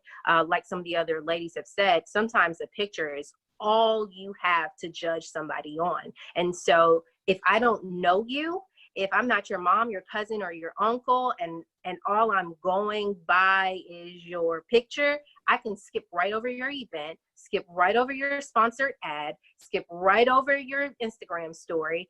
Whatever it is, your graphic, whatever it is, I'm going to skip right on over because it's not appeasing to my eyes. And so we also want to think about that when we're choosing colors and things like that. Bright colors, especially on our skin complexion, it's going to be great. Reds, oranges, all of those rich colors, yellows, those are going to look really, really nice. You also want to take at least one photo in something white, okay? And then if you want to break it up a little bit, then put on a blazer on top of it, and that will break it up a little bit. But you want to always take something in white. Stay away from that black, stay away from that black, stay away from the black, because like one of the ladies said, when you are against a black background, that's not going to work. And it also can just make you look dull. And we want things that the light is going to bounce off of. That white It's going to bounce that light off. It's going to help when editing the photos, all of that. So you want to make sure that lighting is good. So those are just a few things that you can do when you are going to look in the closet to go take a photo shoot. First thing first, hire a stylist. I agree. Y'all should have seen me last year. I was looking fab-boo. I didn't say fabulous. I said fab-boo because Lauren had me working it, and I didn't have to lift a finger. She planned all my outfits, and it was amazing. So a stylist is worth their weight in gold. Get you a stylist. So that being said, Shadera, I know you've done modeling.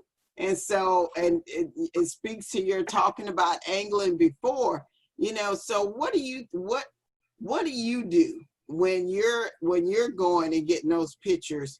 What are some of the things that you prepare for just to walk in the door as a person who's doing, representing other people's brand? What are some of the things, technique that you do just going in to a shoot? Bringing proper accessories and makeup.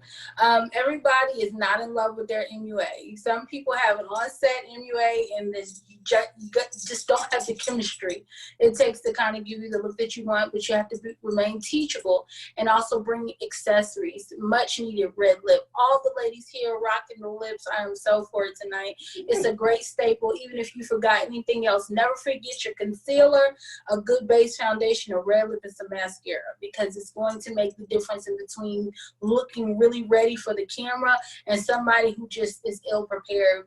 Also, me being a curvier woman, when I have to come to set and I know that I have that extra little piece of love hanging somewhere in an inopportune time, I'm always there with my Spanx or a good underneath shapewear. And if I don't have that, then we're going to have the best editing tool known to man to make sure that waist is cinched. And also, when in doubt, have the greatest soundtrack ever. I will throw on Beyonce in about 2 seconds if I need to get really pumped up for a shoot, or whoever, you know, kind of just boosts your confidence. Make sure that, again, that kind of falls right in line with the energy. Energy is just like an accessory now. Energy is just like red lipstick. If you don't have energy, you can come fly as ever. Your photos are not going to look great if you're bringing soggy energy to the photo shoot. So good red lips, good makeup accessories, great shapewear, good editing tool.